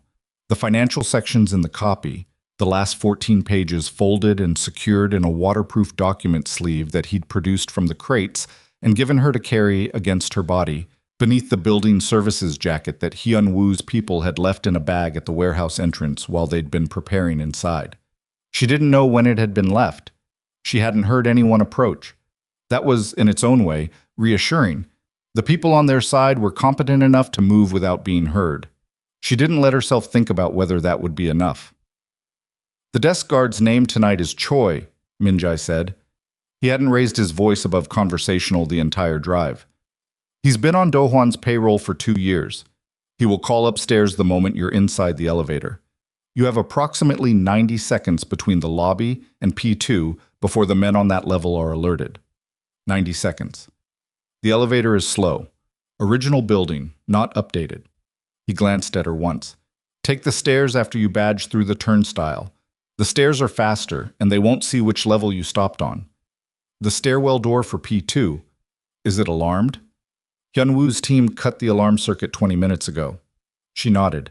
"And if someone sees me on the stairs, building services jacket, clipboard from the bag, you're running an HVAC check on the parking levels. You got a call out." He paused. "Don't volunteer information. Let them ask first." "I know." He was quiet for a moment. "I know you know. I'm saying it anyway." She understood that. It was the thing people do when they're sending someone into something dangerous, and words are the only thing left to give. They stopped 2 blocks from the building, close enough to see the lobby lights from where they sat. A tower of glass and steel, empty looking from outside but not empty, the lobby desk clearly visible, a figure behind it. Above it, 22 dark floors and 4 below ground, and somewhere on the second of those 4, Jung-soo was on his knees with his hands bound, and a man with silver-streaked hair deciding what happened next. Min-jae didn't tell her to be careful. She was grateful for that. Careful was not a useful instruction for what came next. She got out of the car. The lobby doors were the automatic kind. They sensed her approach and slid open before she had to do anything, which meant she couldn't pause in the doorway and steady herself. She was just inside, and the air was climate-controlled and smelled of recycled air and floor wax, and the guard behind the desk was already looking at her.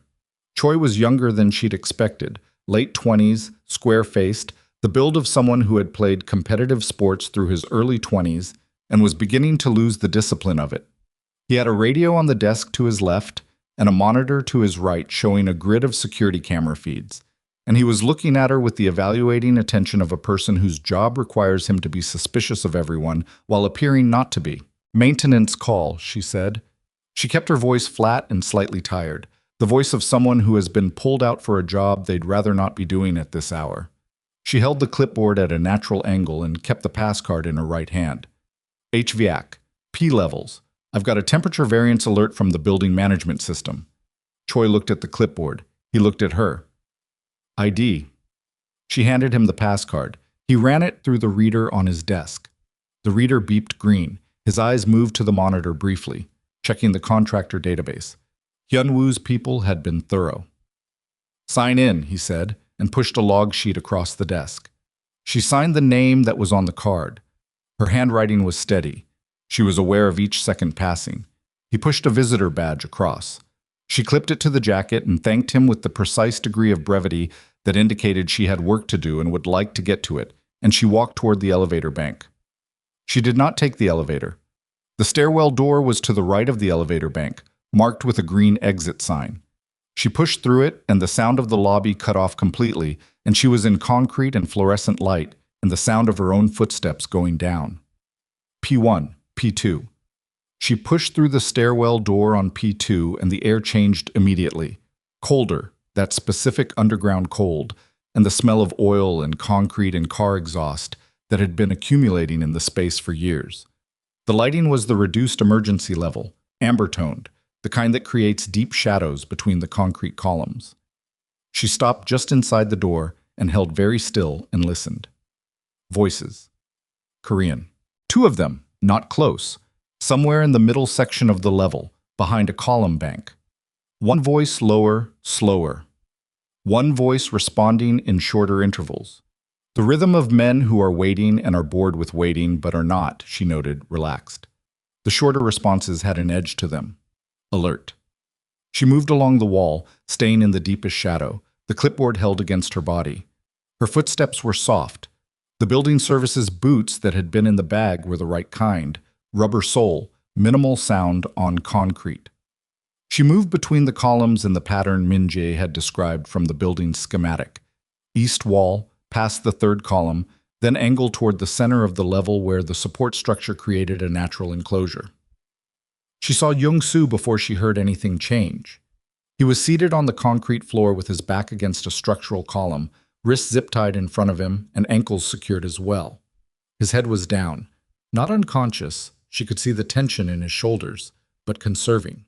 There was blood on the left side of his face, dried and dark, from something that had happened earlier. His jacket was still on. The tracker was still on him. Two men stood approximately 6 meters away, both facing partially away from her, watching the entry ramp at the far end of the level. One of them had a phone in his hand. The other was holding a weapon she couldn't identify from this distance, but whose shape she recognized. The phone man was the problem. When Choi called up, and he would call up, she'd counted 50 seconds since she left the desk. It would happen any moment. The phone would ring, and the man holding it would answer it, and the conversation would tell him something was off, because Choi's call would be routine, but Do-hwan's people would not treat any call as routine tonight. She had to move before the phone rang. The blade was in the phone case. She'd already worked it free during the drive. A folding blade, small, the kind used for utility rather than confrontation. She had it in her right hand now, partially open, the weight of it surprising for something so small. She crossed the distance in the shadow between columns in 15 steps. She counted those too. She was behind the column Jung-soo was leaning against when the phone rang. The man answered it, Korean, quick, his voice sharpening immediately at whatever Choi was saying. She heard one word clearly, a question, sharp and rising. And the second man turned from the ramp and looked toward the elevator bank, and both of them were looking away from Jung-soo's column when she came around it low and fast and put her hand over Jung-soo's mouth from behind. He went rigid. She pressed her mouth to his ear. Min-jae sent me. Don't make a sound. A beat. Then he nodded once against her hand, a controlled, deliberate nod. She cut the zip tie on his wrists first, then his ankles, and she did it faster than was clean. The blade caught once and she had to reposition, and it cost her 3 seconds. His hands came free and he flexed them once, and the blood returning to them visibly hurt, and he absorbed that without making any sound, which told her something about what kind of person Jung-soo was that she had already known, but now knew better. The man on the phone was still talking. The second man had moved toward the elevator bank. She could hear his footsteps. She touched Jung-soo's arm and pointed, north wall, stairwell. He looked where she pointed and looked back at her and nodded again. They moved. Low along the east wall, using the columns, Jung-soo's movement slower than it should have been, because his ankles had been tied long enough that the first steps were awkward, and she could see him fighting the numbness in each stride. He didn't stumble. He willed himself not to, and it cost him something visible in the set of his jaw. The stairwell door was 30 meters. 20. 10. Behind them, she heard the phone man's voice rise, a sharp exclamation, and then the sound of fast footsteps, not their own. Jung-soo hit the stairwell door with his shoulder at a controlled speed, not crashing, not silent, somewhere functional in between, and they were through and going up, and the door swung closed behind them. She heard shouting below, muffled by the door but real. 5th floor, she said, already on the 3rd step. Jung-soo was moving. He had his hand on the railing, and he was taking the stairs 2 at a time, and the sounds below them were multiplying. 1st floor landing. She heard the P2 door hit the wall below. They'd come into the stairwell. 2nd floor. 3rd. She could hear Jung-soo's breathing now, controlled but labored. The particular sound of a man running on a body that has been through something in the last 2 hours that it hasn't fully processed yet. 4th floor. 5th. The door opened before they reached it. 2 men in dark clothing, both known to Jung-soo by the brief, clipped exchange that passed between them in Korean when they came through. Hyun-woo's people. They took positions at the door, and one of them put a hand on Jung-soo's arm and moved him away from the stairwell entrance, and the other one held the door position with something that was not a clipboard. Down? One of them said to Zuri, meaning the pursuit. 2 at least, she said. Maybe 3. He nodded. He said something into a radio. Below them, the sound of ascending footsteps slowed, then stopped. She understood from the way Hyun-woo's man had spoken into the radio that something was happening at the P2 level, a counterpressure, Hyun-woo's team, at the building exterior, cutting off the lower exit routes. The men below them were running their own calculation now. Continue up a stairwell toward an unknown threat or fall back. The footsteps retreated. She let out a breath she'd been holding since the 5th step. Jung-soo was leaning against the wall of the 5th floor corridor with his hands on his knees and his head down. Recovering. The blood on his face was dried, and she could see a second mark lower, on his jaw, that she hadn't been able to see from behind the column.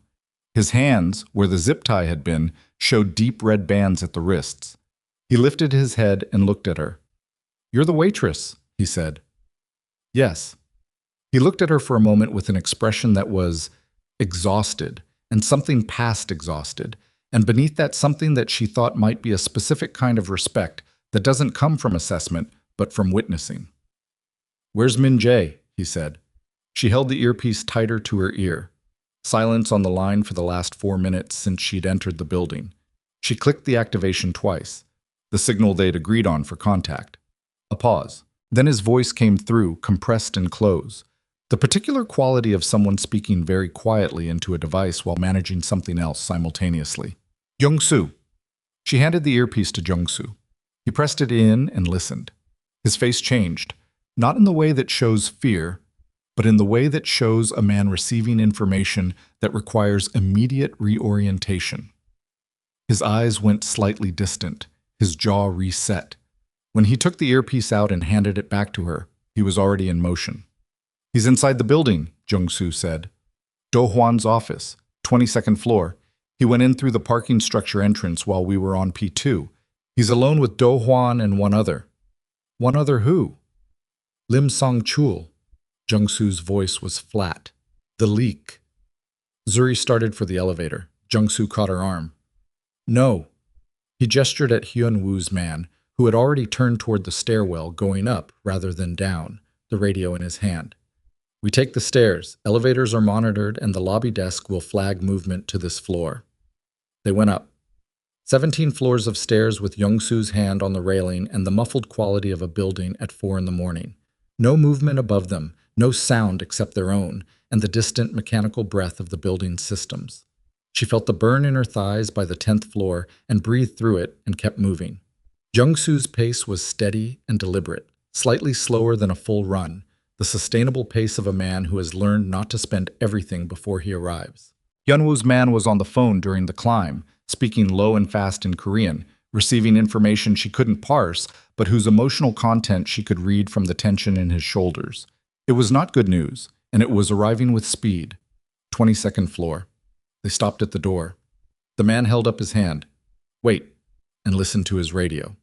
Then he turned to Jung-soo and spoke in Korean, and his voice had a quality that made Zuri's stomach drop before Jung-soo translated. Do-hwan has 2 additional men inside the office, Jung-soo said.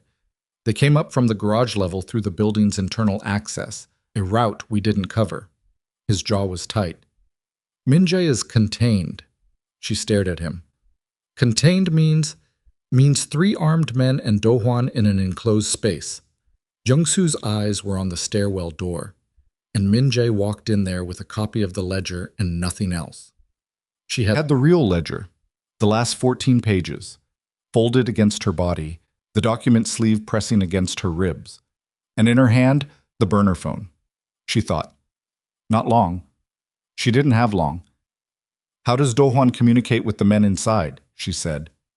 Jung-soo looked at her. What? He used a phone to send the photograph. He used a phone to send the message with the coordinates. If there's a communication line between him and his men, it runs through devices. Who manages it? Jung-soo was already understanding where she was going. Sang-chul, the leak. He runs communications on operations. Where is Sang-chul? Inside, with Min-jae and Do-hwan. Can Hyun-woo's team clone the communication frequency? The channel Sang-chul is using to relay between Do-hwan and the men. Hyun-woo's man had been following the English closely enough that he was already on the radio before Jung-soo could translate. A fast exchange. He looked at Zuri. 60 seconds, he said. 58 seconds was what it actually took. She counted those too. The man nodded. She looked at Jung-soo. If Do-hwan's men on P2 get a message on Sang-chul's channel telling them to move to the lobby level, they move, Jung-soo said. They won't question a channel instruction mid-operation. That pulls 2 of his people down, leaves Do-hwan with whatever he has in the room, and gives us the floor, and gives Min-jae a window. She thought about Min-jae in that room, with the copy, with the 3 armed men, with Do-hwan, who had been doing this for 30 years and who was not, whatever else he was, stupid. She thought about what he would be doing with the window if they gave him one and decided she would not think too carefully about it, because thinking too carefully about it would mean thinking about the alternative. Do it, she said. The message went on Sang-chul's clone channel at 3:51 in the morning. They heard the elevator activate, the mechanical sound of the car descending. Jung-soo looked at Hyun-woo's man. The man nodded. They went through the stairwell door onto the 22nd floor. The corridor was corporate, carpet, drop ceiling, closed office doors with glass panels. Half the floor was dark. At the far end, a corner office with light under the door. They moved fast and quiet, and she stayed behind Jung-soo and the Hyun-woo man, and she had the phone in her hand and the document sleeve against her ribs, and she was counting steps again without deciding to. The office door was not locked. Jung-soo opened it with his shoulder, moving through in the same motion, and the room was large, glass-walled on 2 sides. The Han River visible beyond the rain-streaked windows, a conference table running the length of the center, and at the far end of the table, standing Seo Do-hwan.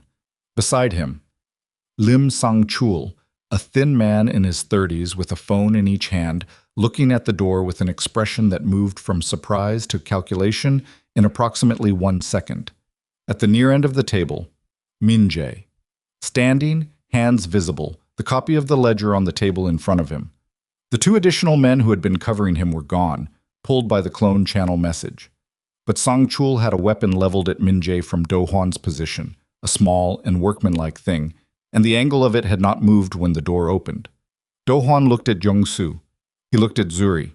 He looked at Jung-soo's empty hands and the Hyun-woo man's held weapon, and he made the rapid assessment that Zuri could see moving across his face. Fast, experienced, the calculation of a man who has been in bad positions before and has survived them by thinking faster than the situation appears to allow. He said something in Korean, short, directed at Min-jae. Min-jae translated without moving. He says it's good that everyone is here. He says it simplifies things. Do-hwan's English was accented and precise. He said to the room, "The ledger on the table is not complete." Nobody responded. "I have read 40 pages in the time Mr. Kang has been here," Do-hwan said. He had the voice of a man who had spent decades in rooms where voice was currency. Controlled, carrying, the kind of voice that makes other voices want to yield. The records end abruptly, incompletely. His eyes moved to Zuri. The girl is carrying the rest. Min-jae did not look at her. His eyes were on Do-hwan, and they were very still. "Give me the remaining pages," Do-hwan said, "and everyone in this room walks out of it." "That's not what happens," Jung-soo said. Do-hwan's expression didn't change. "Sang-chul." Sang-chul moved the weapon from Min-jae to Jung-soo. The reposition was smooth and practiced. "Give me the pages," Do-hwan said again, still directed at Zuri. She looked at him across the conference table. She looked at the silver-streaked hair and the lean face and the specific, particular steadiness of a man who had sustained a deception for 12 years without breaking. She thought about what that took. The daily maintenance of it, the patience, and the thing beneath the patience. The contempt, she thought, the fundamental contempt for everyone around him who had not seen through it. She reached inside the jacket and took out the document sleeve. She put it on the table. Do-hwan looked at it. He looked at her. Min-jae said, very quietly, "Don't." She looked at Min-jae and held his eyes for 1 second and looked back at Do-hwan. "You want to know what's in the last 14 pages?" she said. Do-hwan waited. "Your entire network," she said. "Every operative Han tracked. Names, positions, contact protocols, all of it." She put her hand flat on the sleeve without opening it. Han mapped every person you placed inside Min-jae's organization for 12 years. He did it from a mountain village in Gangwon province, with nothing but time and the particular quality of attention that comes from a man who is not afraid of dying because he's already supposed to be dead. The room was very quiet. "If you take that," she said, "it's over. You have the financial records and you have the network list, and there is nothing left to use against you. That's what you're thinking." She kept her hand on the sleeve. "But Hyun-woo has a complete duplicate, transmitted 40 minutes ago to a secure server outside this building, and Hyun-woo is not in this room." The steadiness in Do-hwan's face did something. Not broke, cracked, just slightly, the hairline fracture in a surface that had been under pressure for a very long time. "You're bluffing," he said. Min-jae said, "We're not." The next thing happened very fast. Sang-chul made a decision. She could see it happen in the microsecond before the motion, the particular tension that precedes a choice under pressure. And he moved the weapon back toward Min-jae, and Jung-soo was already moving, and the Hyun-woo man was moving, and Zuri grabbed the document sleeve off the table and was on the floor behind the conference table in the same movement, flat, making herself as small as possible in the space between the table base and the floor. 2 shots. Both suppressed, the thick, muffled impact of them in an enclosed space. Then a third. Then silence. Then the sound of someone going down. Not a fall, a controlled descent. The particular sound of a person choosing the floor because their legs have stopped cooperating. She stayed on the floor for 3 full seconds. Then she lifted her head above the table edge. Min-jae was standing at the far end of the table with a weapon in his hand that he had not had 30 seconds ago, and she understood he had gotten it from Sang-chul, which meant Sang-chul was no longer the person most in control of the situation. Sang-chul was on the floor to the left of Do-hwan's position, not moving. The Hyun-woo man had to graze on his forearm that he was pressing his hand against without visibly caring about it. Jung-soo was upright. She checked that first. Upright. A mark on his cheekbone that was new, but standing. Do-hwan was at the window. He had backed to it during the motion. Not to escape. There was nowhere to go. 22 floors of glass behind him. But to put the window at his back, to have one direction that didn't have a threat in it. He was standing with his hands at his sides, and his face had gone through everything it had to go through and had come out the other side into something that looked stripped of the control and the silver hair and the 30 years of careful architecture, like a man who is very tired. Min-jae walked the length of the table. He moved without urgency, without performance, just the consistent forward motion of a man who has decided where he is going. He stopped 3 meters from Do-hwan.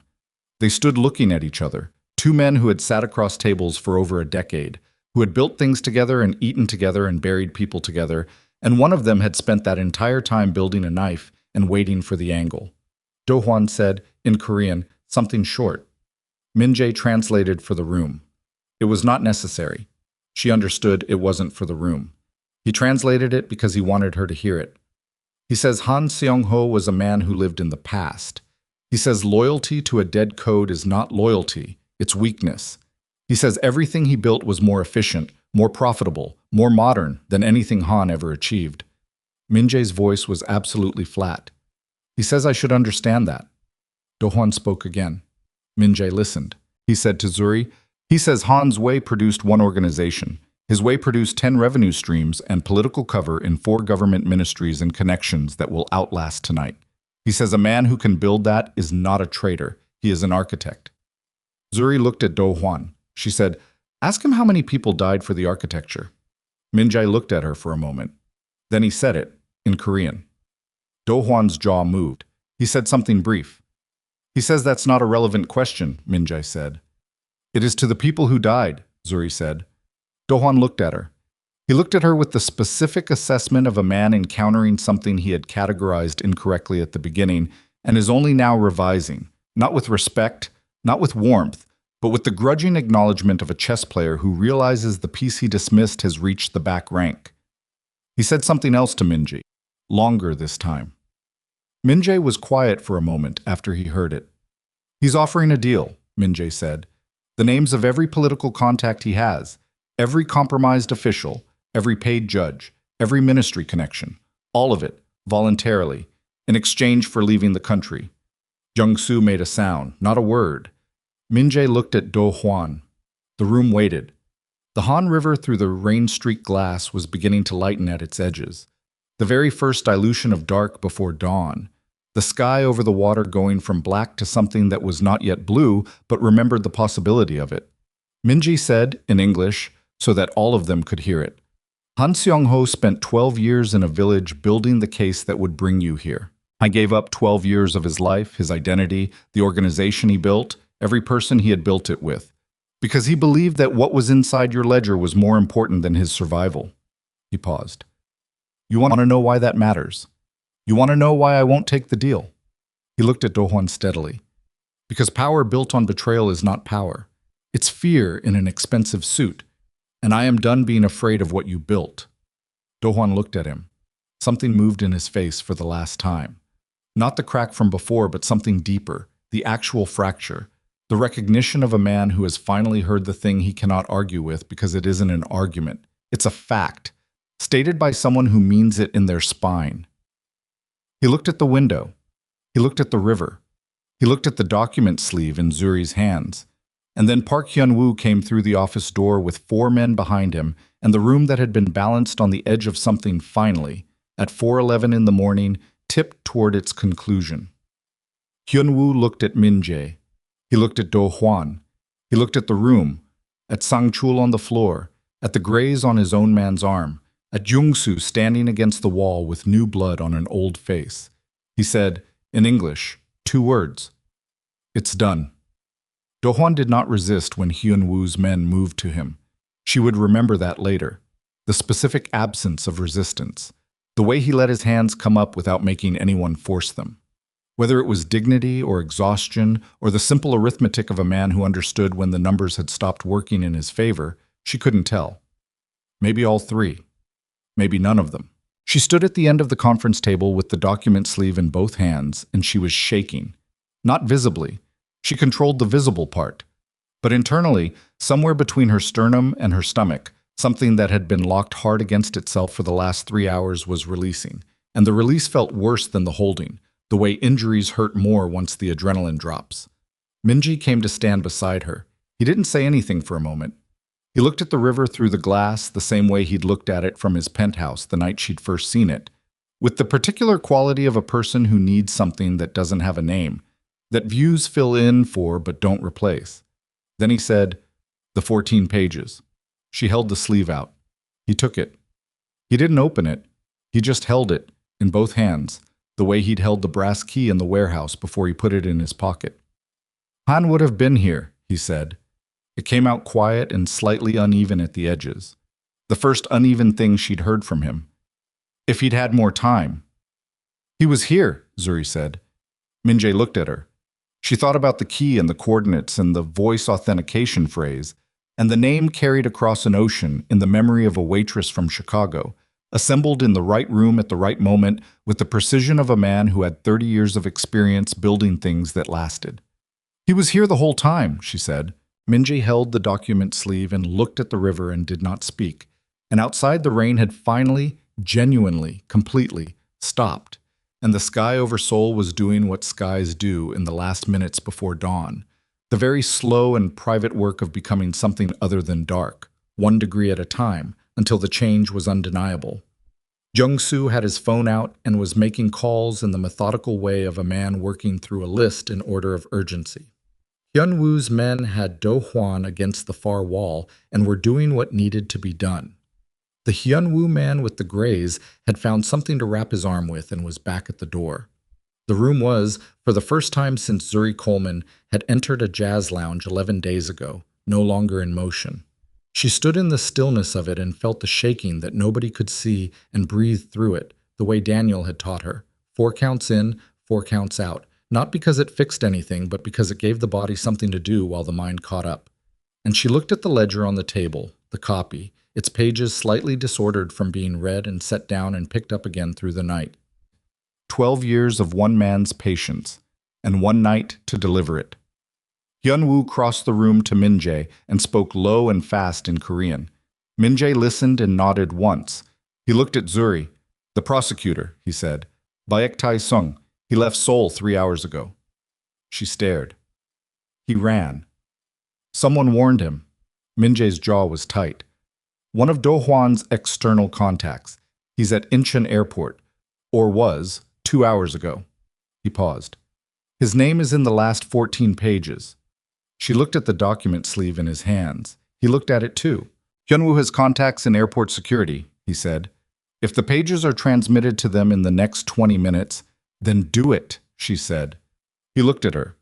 This look, she thought, different from every other look in the night, something less calculated, more direct. The look of a person speaking to a person rather than managing a situation. "The moment those pages are transmitted," he said, "they become a formal record. The authorities will be involved. This stops being something I can contain inside the organization." He held the sleeve. "Everything changes." She understood what he was saying. He was telling her that what came next was not the same as what had come before. That delivering the 14 pages to a formal authority was a door that closed behind you.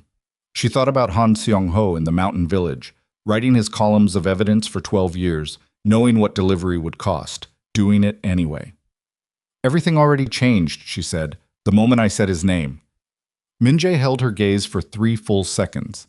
Then he handed the document sleeve to Hyun-woo and said 2 words in Korean. Hyun-woo moved immediately. And in the last full dark before Seoul's dawn, on the 22nd floor of a glass tower overlooking the Han River, the thing that Han Seong-ho had spent 12 years building finally left the hands it had been held in and went out into the world to do what he had always intended it to do, and there was no taking it back. And Min-jae stood at the window and watched the river lighten, and Zuri stood beside him, and neither of them spoke because some moments do not need language. They only need witnesses, and they were both still standing, which was, given everything the night had held, enough. The airport call came through at 4:37. Baek Tae-sung had been detained at the international terminal. Hyun-woo relayed it quietly to Min-jae, who relayed it to Jung-soo, who absorbed it without expression, and then sat down heavily in one of the conference chairs, and put his face in his hands for exactly 4 seconds before lifting it again and returning to the work still left to do. Zuri watched him. She thought about the specific endurance of people who have been doing something necessary for a very long time. Min-jae turned from the window. He looked at her. The building services jacket, the damp hair, the 11-day-old uniform beneath everything. He looked at her the way he'd looked at her in the penthouse after she'd first told him about Daniel, with the recalibrating expression, except different now. The recalibration was complete. This was what came after. "There's still a great deal to do," he said. He said it simply. Not as warning, not as apology.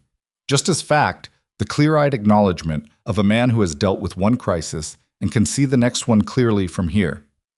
"I know," she said.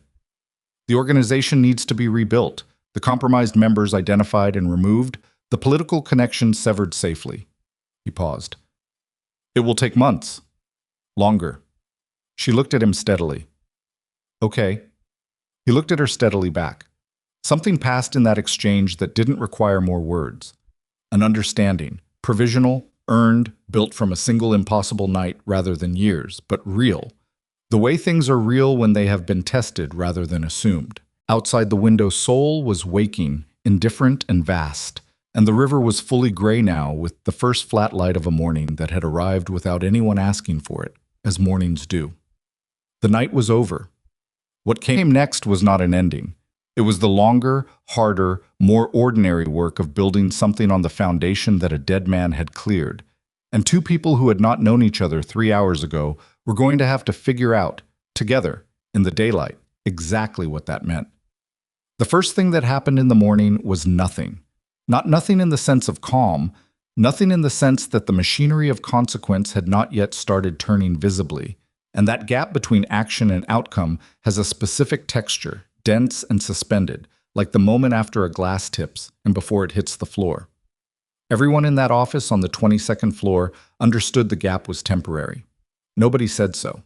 They used it the way people use all temporary things, without acknowledgement, carefully, trying not to press too hard on the edges. Hyun-woo's men had Do-hwan in restraints and were waiting on Min-jae's instruction for what came next. The instruction, when it came, was precise and unhurried. 2 men to the vehicle in the parking structure, 1 to remain with Do-hwan until handoff, and the handoff would happen at 6 a.m. at a location Hyun-woo specified in Korean that Zuri didn't catch and didn't ask about. She was learning, in the accumulated understanding of a very long night, which questions were hers to ask and which were not. Do-hwan walked out of the office between 2 of Hyun-woo's men, and he did not look back. She watched him go and thought about what it must feel like to leave a room having spent 30 years building your position in it, and walk out with your hands restrained and the architecture of everything you built dismantled in a single night by a dead man's plan and a waitress from Chicago. She couldn't fully construct it. She tried, and the shape of it collapsed before it was complete. Young-soo came to stand beside her as the office emptied. He was moving more naturally now. The ankle circulation had returned fully. The stiffness in his stride from the zip ties was resolving. The blood on his face had dried to a dark line along his cheekbone that he hadn't bothered to address. "The prosecutor was formally detained at 4:52, he said, passport flagged at the international gate. He had a business-class seat to Singapore. "Bought when?" she asked. "Last night, before your meeting at the vault." He paused. He knew before Do-hwan moved. He had his own read on how it would end, and he was already managing his exit. Something in Young-soo's voice was dry, without being hard. 30 years in law, and they all think the same way. The exit is always a plane ticket and a city that doesn't extradite. Does Singapore extradite? To South Korea, for financial crimes meeting a certain threshold? Yes. He looked at her. The ledger provides the threshold. She thought about Baek Tae-sung at an international gate with a business-class boarding pass and a phone full of deleted messages, and the specific moment when someone tells you that the gate is closed and you are not getting on the plane. The moment when a man who has spent 30 years managing situations finds himself in one he cannot manage. She didn't feel satisfaction about it. She felt something more neutral and more lasting, something that had to do with accounting, not in the financial sense, the human sense. The slow, imperfect, partial accounting that actually occurs in the world, as opposed to the clean version that stories provide. Min-jae was on the phone in the far corner of the office, his back to the room. He had been on the phone for 20 minutes, moving between calls without pause, his voice too low to carry, but the cadence of it telling her that he was doing the work of closing circuits. Each call, another line in the network, either confirmed or cut. He held a pen in his left hand and had not written anything with it. He just held it. She had stopped trying to decode Min-jae's peripheral habits and had started simply accepting them as the language of a man whose interior life ran on a frequency slightly offset from everything external. She found a chair at the conference table and sat down. The table had the copy of the ledger on it still, slightly disordered from Do Hwan's reading. She looked at it without picking it up. 40 pages. 12 years. A dead man's handwriting on every page of it, dense and pressured and deliberate. Not the writing of someone who expected to be read soon, but of someone who understood that precision mattered more than comfort when you were writing for the long term. She thought about Daniel Coleman writing those pages. She thought about him writing them in Gangwon province while she was 12 years old and learning to read a room and memorize sequences and trust the specific instinct that precedes panic, not knowing what he was teaching her was preparation rather than parenting. Knowing that he knew. Holding that knowledge inside while he drove her to school in the old truck and cooked jigae on the wood stove and checked her homework with the careful attention of a man for whom small things were never small. She felt the anger again, the same anger from the warehouse floor in Incheon, and this time she let herself feel it more fully because there was room for it now that the operational urgency was gone. The anger was real, and it was legitimate, and it did not contradict the love underneath it. Both things were true at once, which was, she understood, the actual nature of almost every feeling worth having. Min-jae finished his calls at 5:20. He set the phone on the table and looked at it for a moment and then looked at the room, at what remained, which was Jung-soo and Hyun-woo and 3 other men and Zuri sitting at the conference table with the disordered copy of a dead man's ledger in front of her. He sat down across from her. "Beck's detention will hold," he said. "The financial crimes documentation is sufficient for a formal warrant by morning, and Hyun-woo has a contact in the prosecution service. Not Beck's division, a separate one, who has been looking for grounds to move on him for 2 years. He set the pen down on the table. They now have grounds. Do Hwan. Do Hwan will be transferred this morning to a location outside the city. There are members of the syndicate, senior, loyal, who have been working inside the organization without knowing they were surrounded by Do Hwan's people, who will need to be part of what happens next." He paused. "It will not be a legal process, not entirely." She looked at him steadily. "What does that mean?" "It means the organization is not a government. It has its own way of accounting for things." He met her look. "I won't tell you it's clean. It isn't. I'll tell you it's proportionate, and it's final, and it ends here, and no one dies tonight who didn't choose the side they're on." She thought about that. She was not naive about what the organization was, or what Min-jae was, and she had not been naive about it since the first night she'd walked through the service corridor with a man's hand on her arm. But naive and complicit were different categories, and she had been in this long enough to understand where the line between them sat. "Mrs. Park," she said. Min-jae's expression shifted slightly. She was Han's contact from the beginning. He chose her for her proximity and her history. She worked for the syndicate before he died, and she was one of 3 people who knew he was still alive. He paused. "She has been maintaining her position as your neighbor for 8 months, watching. Waiting for the right moment to give you the agency card." "The trigger," Zuri said. "You said you didn't know what the trigger was." "I know now." He looked at the ledger. "Baek Taesung's meeting with me last night was not spontaneous. He requested it 3 weeks ago through Do Hwan. The reason he requested it was to discuss restructuring 3 financial vehicles that appear in the ledger. He wanted to move money before a parliamentary audit scheduled for next month. Do Hwan, wanting to manage Beck's exposure and therefore his own, set up the meeting." Min-jae was quiet for a moment. "Han Seong-ho built a surveillance protocol. Mrs. Park was part of it. When Baek's meeting request came through the syndicate's channels 3 weeks ago, Mrs. Park received a signal." He looked at her. "That was when she gave you the card." Zuri stared at the table. He monitored the organization from Gangwon province for 12 years. Through Mrs. Park and 2 others, they had a system. Nothing digital, nothing traceable. Information passed through physical channels. Old methods. Min-jae's voice carried something in it that was not admiration exactly, but the specific register a person uses when describing something they find almost incomprehensible in its patience. The moment Beck requested that meeting, Han's protocol activated. Everything that happened afterward was the plan executing. She sat with that for a long time. And if he hadn't gotten sick, she said. Min-jae looked at her. If he'd lived, would the plan have looked the same? Would I have? She stopped herself. I don't know, Min-jae said simply. I think he adapted when he understood he wasn't going to be able to deliver it himself. I think you were always part of it, but the version where he was alive looked different. He paused. I think he loved you without the plan being separate from the love. I think for him they were the same thing. She looked at the window. The sky over the Han River was lighter now. Not fully dawn, but past the ambiguity of pre-dawn, the sky making clear what it intended to become. She thought that she did not know how to hold all of it at once.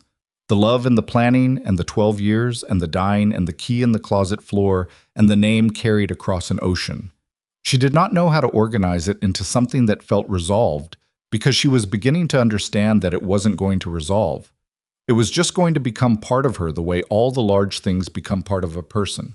Not digested, not contained, just present. A permanent passenger. She was 24 years old. She thought she would spend the next 20 years understanding this night in increments.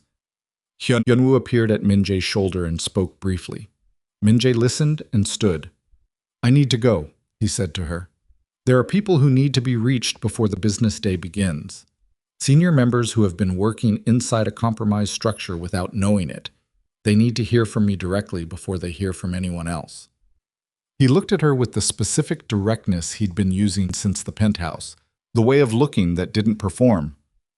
You should sleep. Young-soo will take you wherever you need to go. I need to go back to my apartment. Yes. And I need to talk to Mrs. Park. He held her gaze for a moment. Yes, he said. You do. She looked at him. This man who had ordered her removed from a room 11 days ago with 2 quiet words and a look that hadn't changed. This man who had held the brass key in the underground corridor with his thumb moving along its teeth. This man who had said Han would have been here in a voice that cracked at the edges and then sealed itself back shut before the crack could become a wound. The organization, she said. What you said about rebuilding it on loyalty instead of suspicion. Yes. That's a longer project than tonight. Yes. He said it without deflection, without the armor of understatement. Significantly longer. What does it look like? The version you're building. He was quiet for a moment. Not evasive. Thinking. She had learned to tell the difference. I don't have the complete picture yet, he said. I know the principles. Transparency where it can exist. Accountability where it can't be avoided. Operations that don't require me to destroy the people I work with in order to function. He paused. Han had a code. I understood pieces of it when he was alive, and I understand more of it now. I'll spend the next several years understanding the rest. She nodded.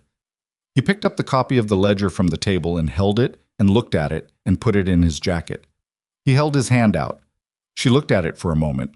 Then she shook it, and his grip was firm and brief and real in the way that things are real at 5:30 in the morning after a night like that one, when pretense has run completely out of fuel. He left. Young-soo drove her home. He drove the way he did most things, without conversation, without wasted motion. The city around them was beginning its transition from night city to day city. The early trucks, the market workers, the first commuters who arrived before the commute became a crowd. Seoul in this particular hour had a quality she'd noticed before and had never found the right word for. Not quiet. Seoul was never quiet. Something more like provisional. The pause before the volume came back up. She looked at the street going past and felt the exhaustion in a way she hadn't been able to feel it while everything was operational.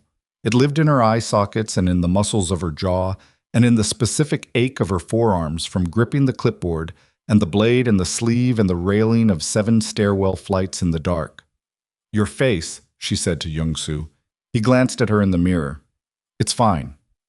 You should have it looked at. I will. He was quiet for a moment. After. After what? After the next several hours. He said it matter-of-factly, the way people who work in organizational crises speak about time as a series of necessities. each one extending to the next, the concept of personal maintenance perpetually deferred to a later slot. There's a doctor the organization uses. I'll go when the immediate work is done. She watched the city. Were you scared? In the parking structure. He considered this with the same honesty he seemed to apply to most things. Before, yes. During, no. After, he paused. After is usually when it arrives. Has it arrived yet? No. He met her eyes briefly in the mirror. Ask me in 2 hours. She looked at the street. I'll ask Mrs. Park. He didn't respond to that. She took his silence as acknowledgement. Her apartment building appeared on the right, 7 floors, pale exterior, the kind of building that had been built in the 90s and not significantly updated since, and was occupied by people who prioritized rent over aesthetics and had decided to feel good about that decision. She had lived here for 8 months and had come to a provisional affection for it, of the kind you develop for things that hold you without being comfortable. Jung-soo parked at the curb. He did not get out. He looked at her in the mirror. If you need anything, he said. She opened the door. I know. She meant it. She did know. That was the thing that had changed. Not the danger level, not the circumstances, none of the things that were still unresolved and would remain unresolved for a long time. What had changed was the knowledge of which people were in the structure around her. It was, she thought, possibly the only thing that had ever actually made her feel safe. Not the absence of danger, but the presence of people who were specifically and demonstrably there. She went up. Mrs. Park's door was on the 3rd floor, directly across the hall from her own. She stood outside it at 5:47 in the morning in a building services jacket and a ruined lounge uniform and knocked twice. The door opened in 11 seconds, which meant Mrs. Park had not been asleep. She was in a house robe, small and straight-backed, her hair in a silver braid over one shoulder. She looked at Zuri with the specific steadiness of a person who has been waiting for this knock and is therefore not startled by it. She stepped back from the door. Zuri went inside. The apartment was small and meticulous, every surface arranged with the care of someone who has few things and tends each one deliberately. There was tea already on the stove, the pot sending up a thin column of steam, which confirmed that Mrs. Park had been awake and had known, or strongly suspected, that tonight was the night. They sat at the small kitchen table. Mrs. Park poured the tea without asking if Zuri wanted it. Zuri looked at her, looked at the familiar face she had known for 8 months. The neighbor who brought kimchi she claimed was leftover, who had knocked on her door on the 2nd week when she'd heard Zuri crying and had not made it sentimental, had simply sat in the apartment and been present until the crying was done. The woman who had handed her a card from a staffing agency with the particular steadiness of someone handing over something that had been held for a long time. How much did you know? Zuri said. Mrs. Park held her cup in both hands. Everything Han told me, which was not everything, but more than anyone else. Her English was accented and precise. He told me about you. He told me your name and what you looked like and what you would be like when you arrived. He was very specific. Her mouth moved in something that was not quite a smile. He said you would be stubborn. He said that with some admiration. Zuri looked at the table. He told you to watch over me. He asked me to make sure you reached the right place when it was time. Mrs. Park's voice was even. Watching over you was something I chose to do. That was not part of the instructions. Zuri's hands were around her cup. The heat of it was reaching her slowly, which meant her hands were colder than she'd realized. Were you afraid? Zuri said. 8 months of waiting, living across the hall from someone and not being able to tell them why you were there. Yes, Mrs. Park said it simply. I was afraid of many things, mostly that something would happen to you before I could move the piece. She looked at Zuri directly.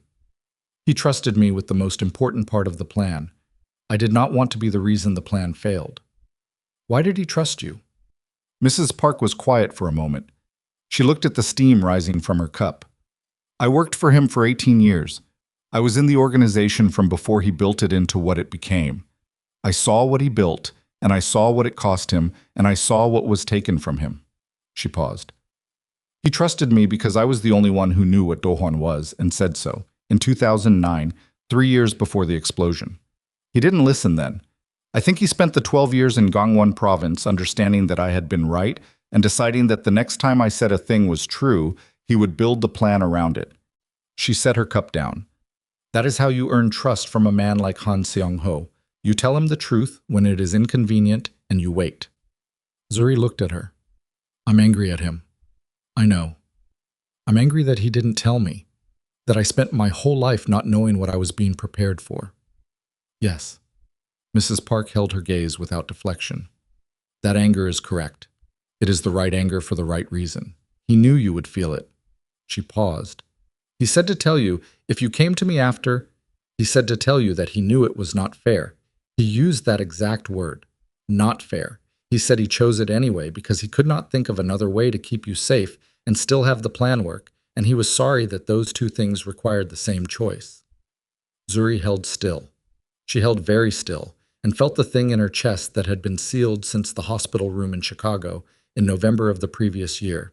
The thing she had packed down under the practical necessities of debt and grief and a plane ticket and 8 months of working in a foreign city begin to move.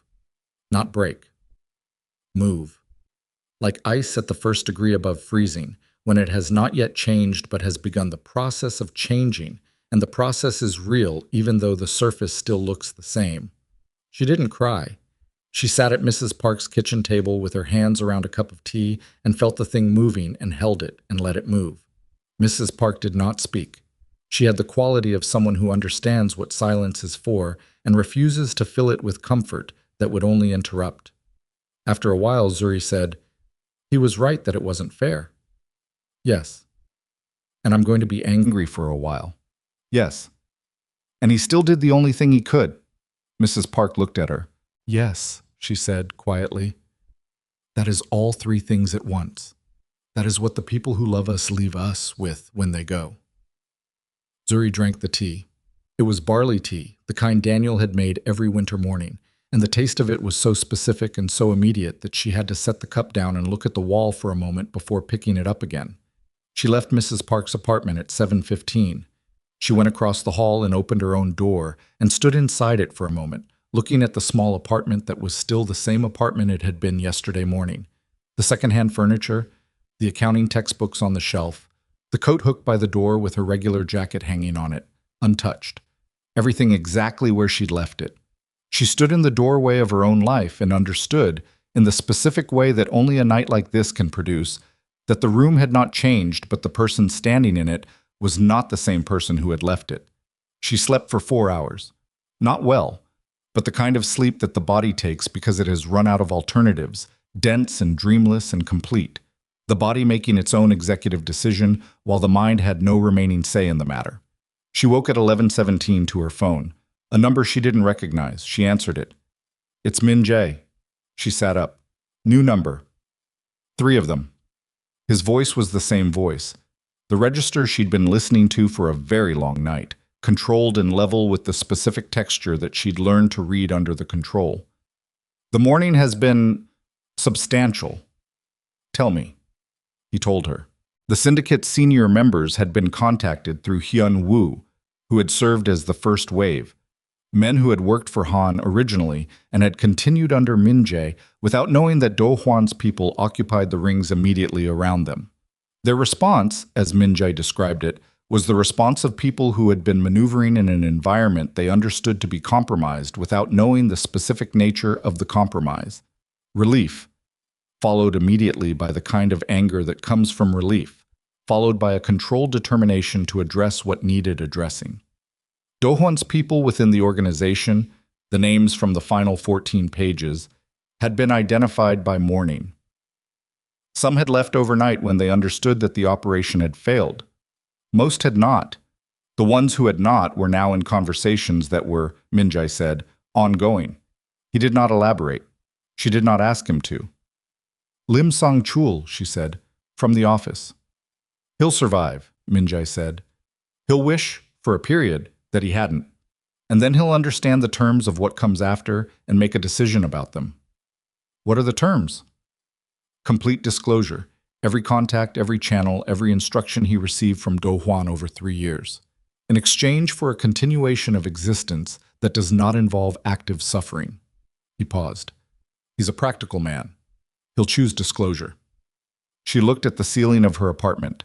The same ceiling she'd looked at the night before, counting reasons not to come apart. Baek Tae-sung, she said. Formally charged this morning. The prosecution service is moving quickly. The ledger documentation is extensive enough that they don't need to build a case. They need to present one. He paused. He retained a lawyer at 8 a.m. The lawyer looked at the documentation and advised him to consider cooperation as an option. Will he? Not immediately.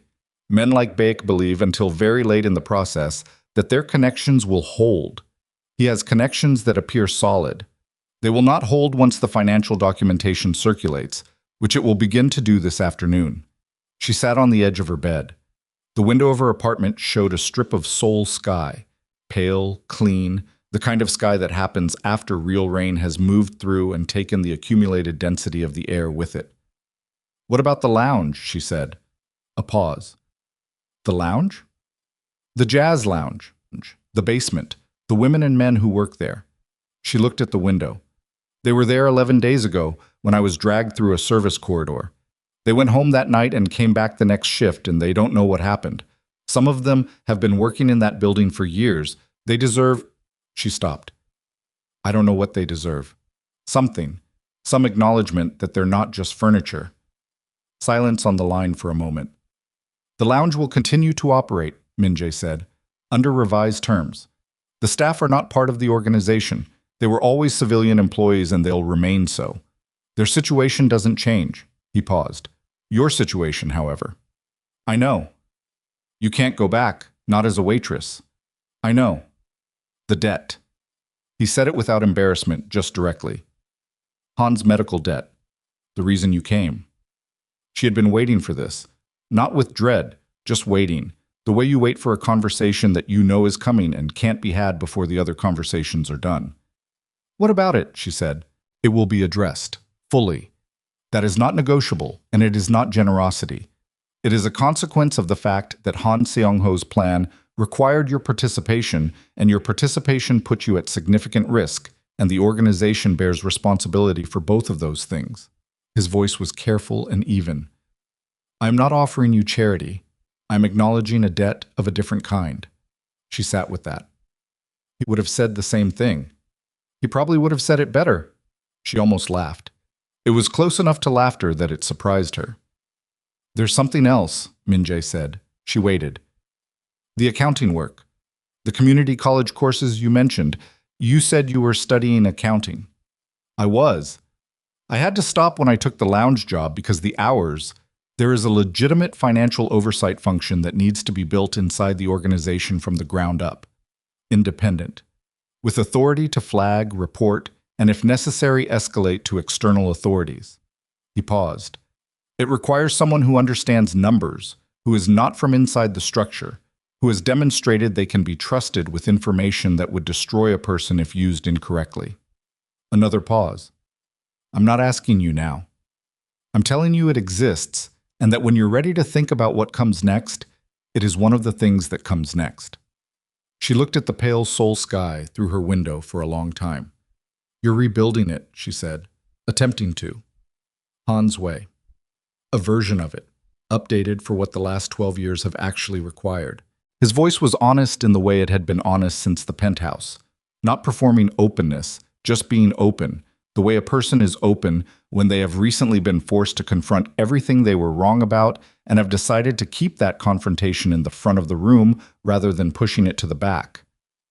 I don't have all of it figured out. I have the principles. I have the people who are left. And I have... He stopped. She waited. A ledger, he said quietly. Complete, as of last night. The weight of that settled in the apartment around her. In the accounting textbooks on the shelf and the code on the hook and the small, ordinary life she had been building in this city while a dead man's plan waited for its moment. I'll think about it, she said. That's all I'm asking. She stood up. She went to the window and looked at the street below. The afternoon foot traffic, a delivery rider, a woman with groceries, 2 kids from the school, 2 blocks over in their uniforms, elbowing each other in the way of kids who don't yet know that the world is complicated. Min-jae. Yes. The night he died, Han Seong-ho, were you there? She had not planned to ask this. It came out because it was the thing that had been sitting below everything else and had finally risen far enough to become a question. A long pause. "No," he said. "He died in a hospital in Chicago, and I didn't know he was alive to know that he had died." His voice had gone very quiet. "I found out the same way you told me. Through you. In that room below the lounge." He paused. "I had thought, for 12 years I had believed he died in the explosion. I mourned him the way you mourn someone who was taken before anything was resolved. Without closure. Without the chance to say—" He stopped. "Without the chance." She pressed her hand flat against the window glass. The glass was cold, and the street was warm on the other side of it, and Sol continued in both directions, unconcerned. "He knew you would rebuild it," she said. "He built the plan around you. He wouldn't have done that if he thought you would keep it the way Do Hwan made it." Min-jae was silent for long enough that she thought the line had gone. Then he said, "I know." And she could hear in those two words everything that hearing them for the first time cost him. 3 weeks passed. The kind of 3 weeks that contain more actual time than a calendar can account for. Each day was dense with the specific work of unraveling a 12-year structure and building something different in its place. Not quickly, not cleanly, with the irregular progress of any real construction project. 2 steps forward and 1 step sideways, and occasional complete stops while something unexpected was addressed. Zuri went back to her accounting courses. She found a program at a university in Mapo that accepted transfer credits and had evening sessions, which meant her days were free and her evenings were organized, and she discovered that the organization was more useful than the disorder of the previous 8 months. She also discovered that the material came more easily than it had before Chicago, which she attributed, without overthinking it, to the fact that she now understood what numbers in the wrong hands could do. She saw Min-jae 3 times in those 3 weeks. The first time was a meeting in the legitimate corporate offices that formed the public face of the syndicate's financial holdings, a clean, windowed space in Gangnam, nothing like the basement lounge, occupied by people who were apparently actual employees doing actual work. With the particular slightly too careful manner of people who knew their employer had a complicated history and had decided that their own portion of the work was legitimate and they would hold that line. He showed her the oversight structure he was building. It was a framework document, 14 pages, dense, detailed. She read it at the conference table with a borrowed pen and marked 3 places where the language created loopholes that a careful accountant could exploit, and 4 places where the reporting chain needed a secondary authorization node that wasn't currently in the structure. He watched her read without speaking. When she set the pen down, he looked at her notes. He said, "The second note, the authorization node." "Yes."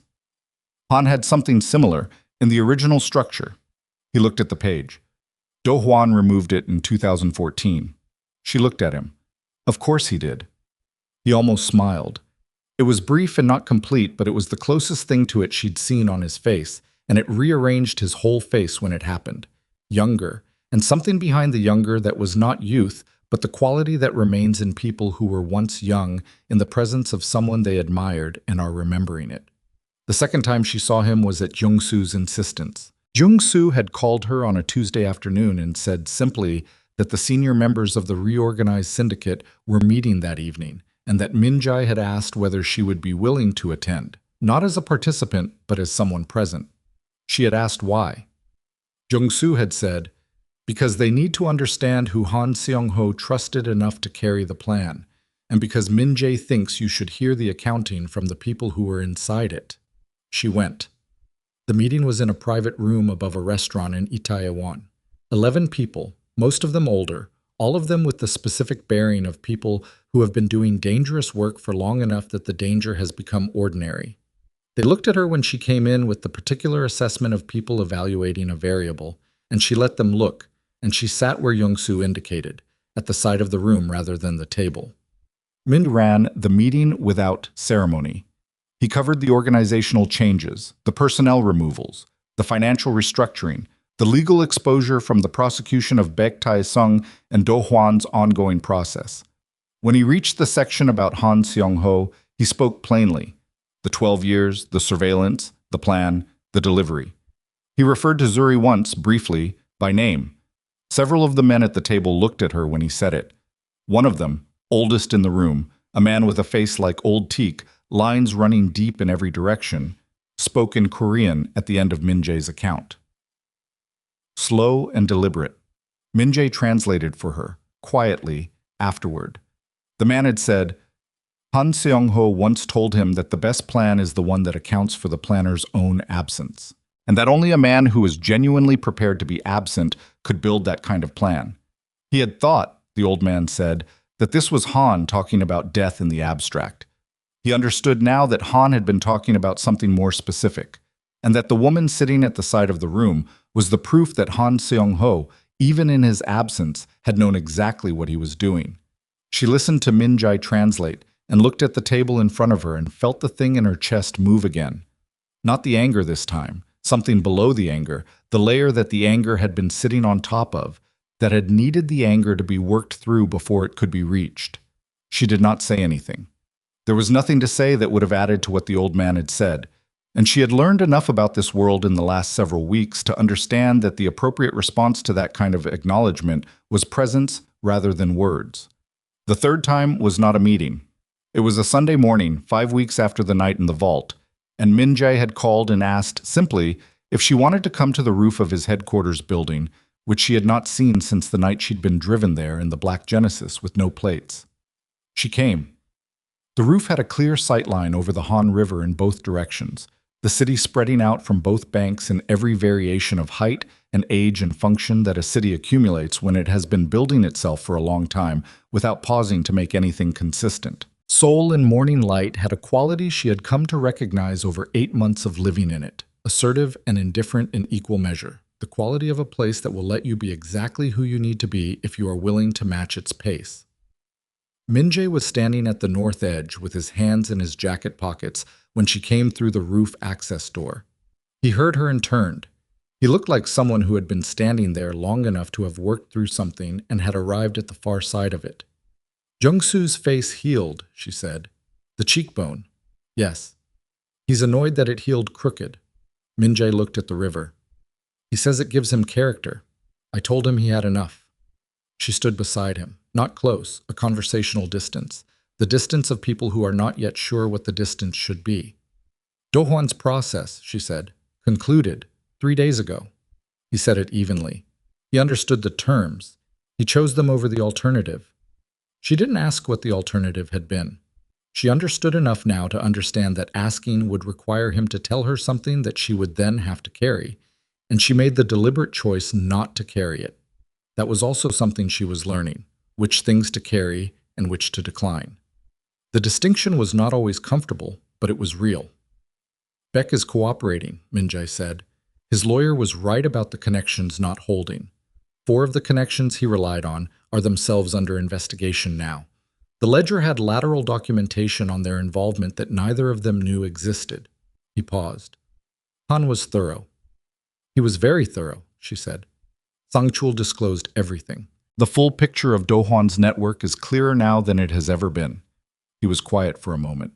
There are people in government positions who will be having very difficult weeks beginning Monday. The prosecution service has a dedicated task force. It will take years to work through the full scope of it. But it's working. It's working. He said it with the specific restraint of someone who does not want to overstate a thing that is still in progress. Slowly, imperfectly, but in the right direction.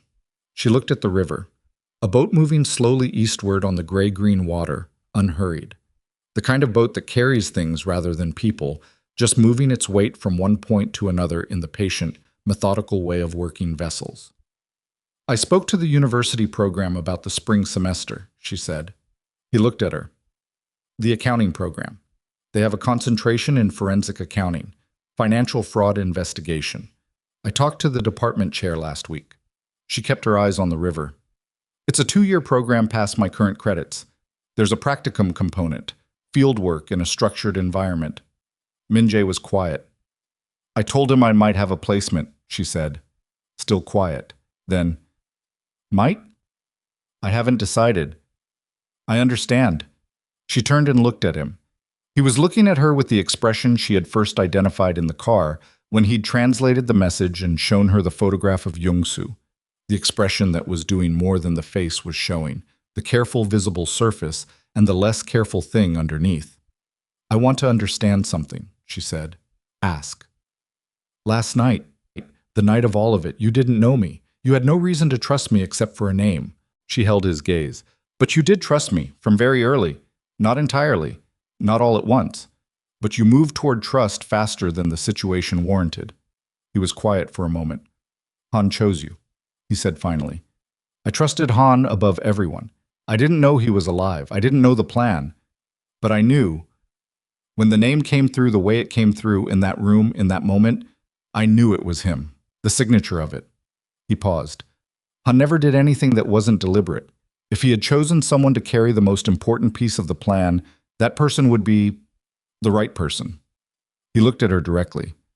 "I didn't trust you because I evaluated you and decided you were trustworthy. I trusted you because he had chosen you, and then I evaluated you and found out I would have chosen you anyway." She looked at him. He looked at her.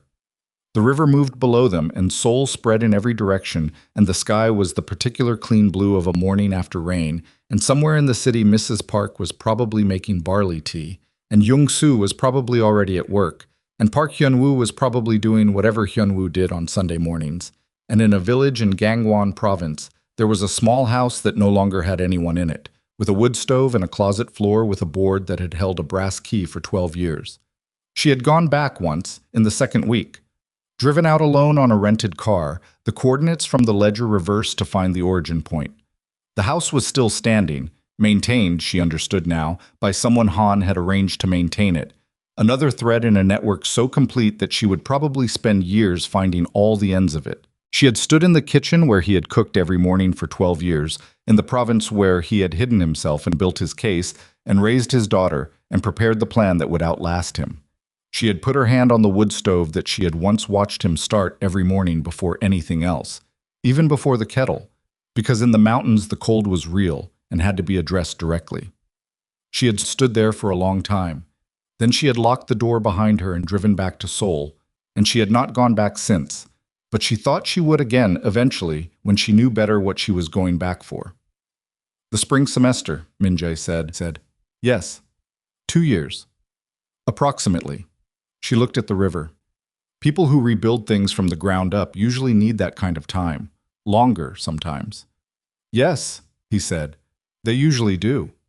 She put her hand on the rooftop railing. The metal was cold from the morning and then warmed under her palm.